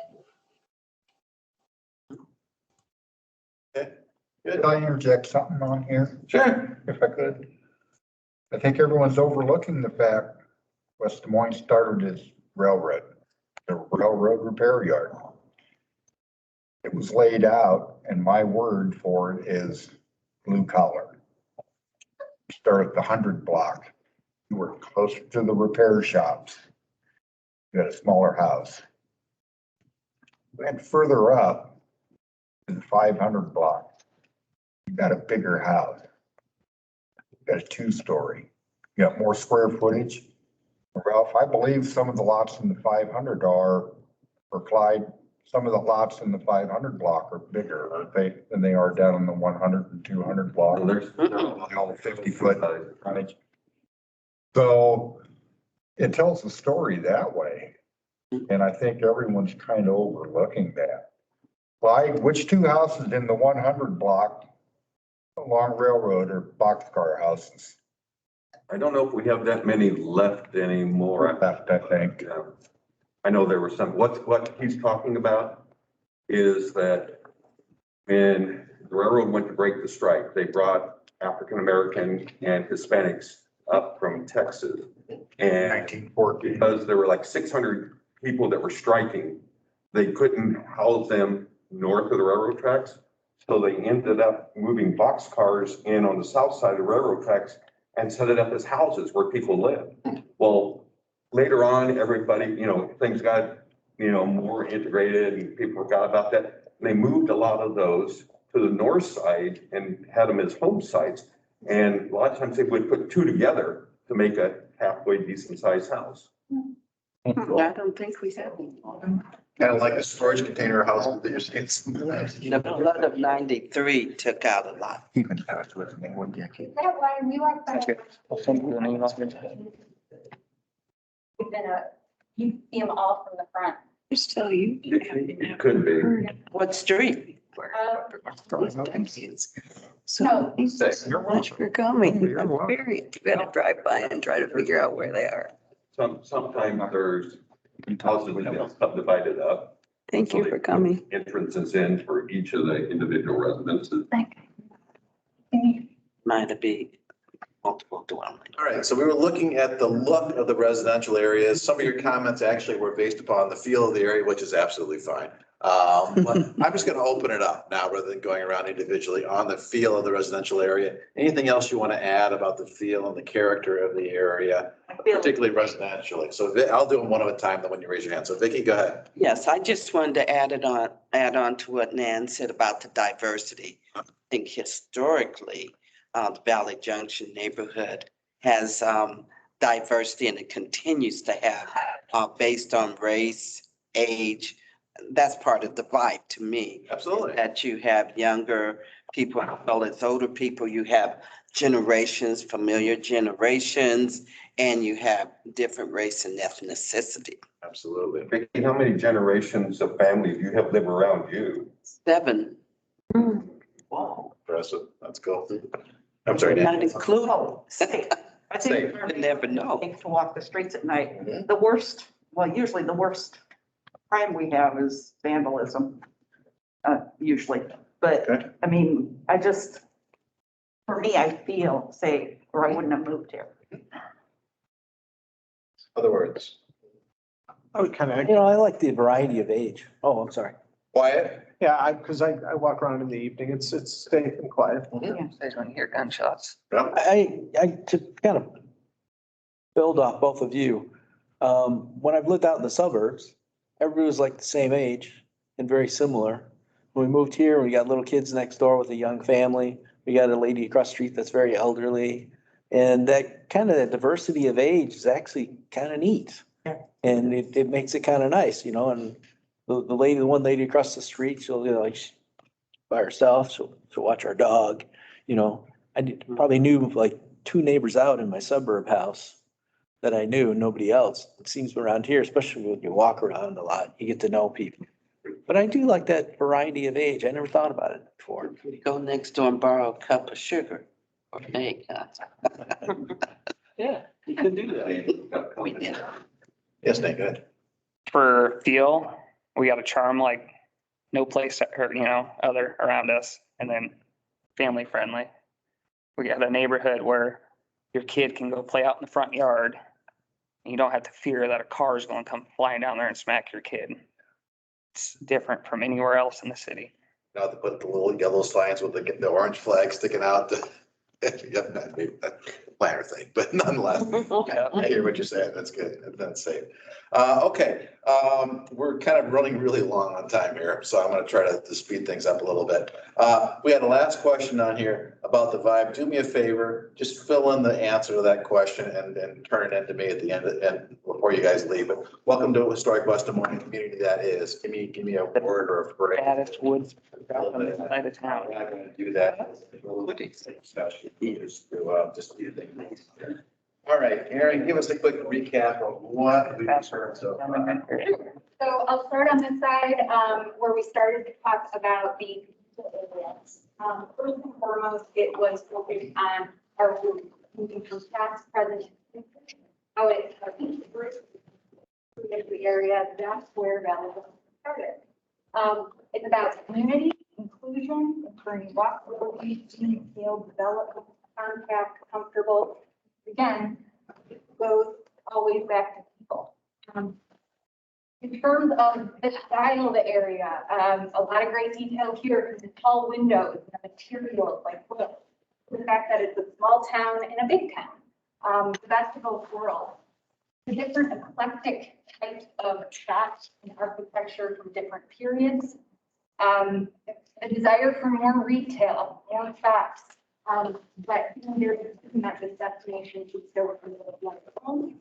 A lot of really great quotes from "You feel welcome," "A place to go and gather," "Every business is unique," attention to detail. Things don't look fast per se, they're rooted in history. And I really like this one, even the newcomers.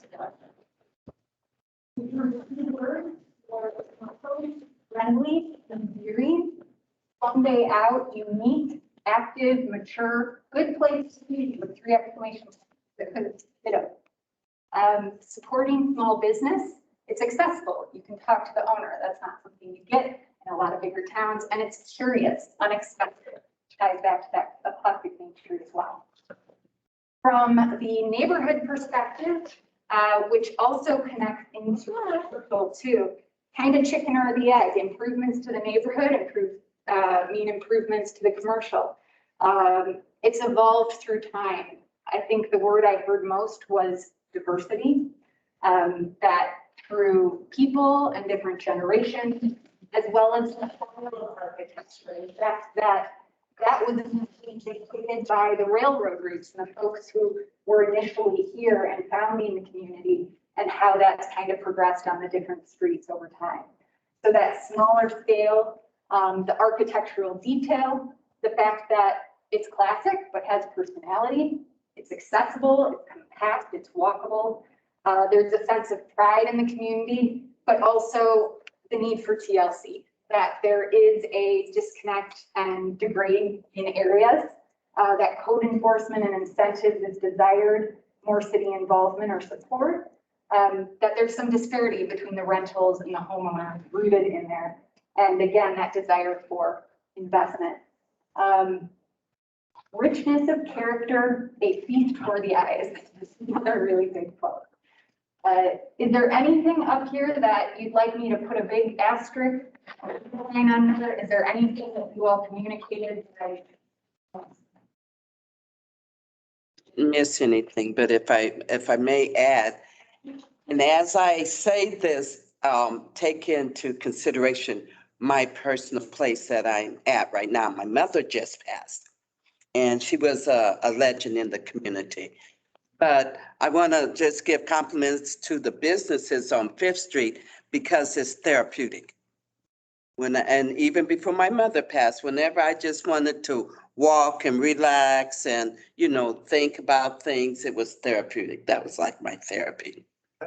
absolutely. Good, like that. See that? Okay, then we will assume that we've got it pretty well here. So where are we going from here? One, we're gonna get that website updated and live, and as soon as we do, it's live now, right, technically, but it's not It's the updated. master plan website. Right, So if so- you go there, it's the. So it's there, but we certainly got updated with new timelines, new information, that kind of stuff. So we'll have that ready in a week or two. We'll send you out a note to let you know that it's live, and you can kind of sharing that with people, because like we talked about, it is a great forum. If people suggest or link and follow us and basically give us their email address, we can send them out notices of what's going on. Two, I really want to highlight what we talked about earlier, that it is really important for you guys to kind of be ambassadors for this program and let people know that it's going on. We can do our best through social media, working with the city and everything else, but we need you guys to help get the word out about these things. So if you've got your own email group lists for your associations or whatever else that you're involved with, we need to help doing that in the process. One of our next steps, we're doing that kind of where we are today thing, right? The big part of that is focus groups and just talking to people. So I don't want to do it now because we're going on really long, but if there's groups that we need to talk to, if you'd like me to come out to your association meeting sometime, or whatever you want us to do in terms of who you think we should be talking about and to talk to you directly and going to in this process, let Brad know, or Christine or Clyde, one of them know, and we'll figure out time to make that happen. If there's individuals that we should be talking to in this process, let us know who that is, and we'll make that happen. And I think that's kind of where I want to go next. It's really important for people to be heard, and it's really important for us to hear from those people as early as possible, so we can make sure that we are addressing all the kinds of the process. We do want to have, so if you looked at the timeline, our schedule is basically going to be here every other month for the next 6 months. Our next trip, and I really want to think about that first community workshop and doing that.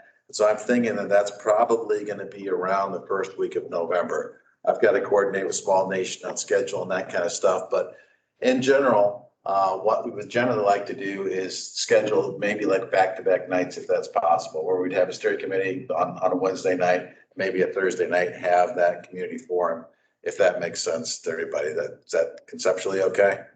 If it's early November, the first Thursday before Thanksgiving, Valley Junction merchants have their open houses. That's the first Thursday of November, so that's. I am not missing a $5,000 No, night. you didn't miss it.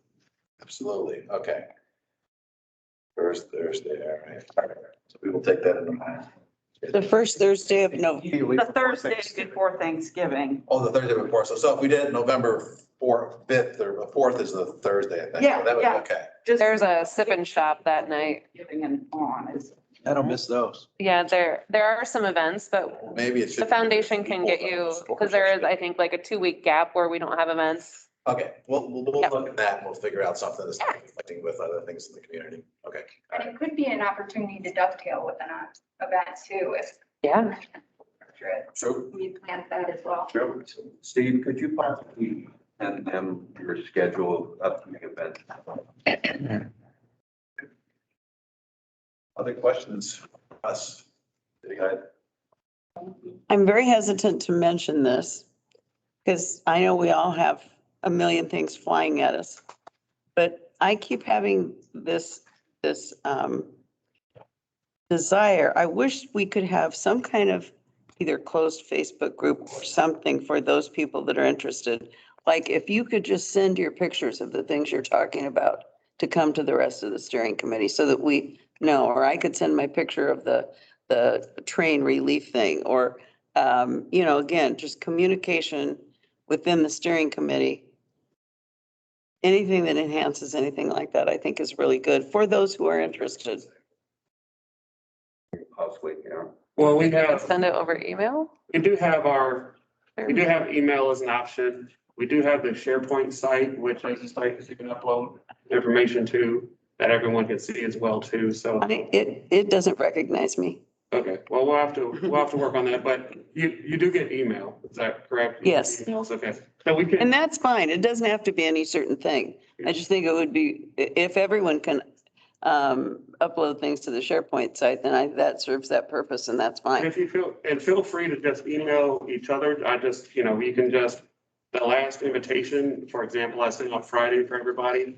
Just hit respond to that and, have. Yeah, that's no problem at all. I just haven't been able to connect to the SharePoint One thing. thing too that we could explore, recognizing that this is a very real project, sharing those images are helpful for everyone. Is in the tool in the website, it's an idea as well, but you can upload photos and comment on the photo. So your point on the relief, if there's different inspiration on it. And it might be worthwhile, maybe the next time you guys come back, to demonstrate what's on the website, what we possibly can do with it and stuff. Yeah, absolutely. And like Mike said, we're building that out. So when we go there, that's not there. We'll send an email very soon that showcases those tools. And Ralph had a comment here a second ago. Yeah, my only thought was Brad's pretty accessible. And so if we want something to be communicated to somebody, we could send that information to him and then he'll disseminate it if it's appropriate. Would that be accurate? Yeah. That keeps it simple. Absolutely. I agree. As long as there's a way to do it, that's good for me. Before we adjourn, if we're done with Tesca folks, just to remind everybody, you should have gotten a meeting invite meeting on Wednesday, November 29th, to discuss a proposal for the building at 111 Fifth Street. Just a reminder, the Finance Administration Committee said if they wanted to do alterations to buildings, things like that, come to this room, get a recommendation, then the planning and development. The subcommittee whether or not that project could be. So we will be sending out on Friday the elevations and the proposal that this group is looking at. They will come then on the meeting of the 29th, make the presentation to you. I've asked them not only to have elevations, but also material samples so you could see what it is they're proposing and stuff. So I just want to remind everybody about that. You should have gotten a meeting invite for that meeting. So. And if I can kind of just butt in, whatever, I'm actually, again, really encouraged by the conversations that we're having here tonight. A lot of really good ideas being back and forth. I want to kind of reiterate something that I said at the beginning. Productive confrontation is great. It's good to have those conversations so that we can move this needle forward. So I'm encouraged by that a lot. So I want to personally thank you guys for that part. Thank you. All right, any other comments or anything? Well, then I think we can officially adjourn. Thank you, everyone, for coming tonight and having these conversations. Thank you, everybody. Give us additional time to get this done. Gotta figure out if he's trying to do extra. What? It's so interesting, Yeah. sir. I haven't seen the plan. I think it was so interesting. That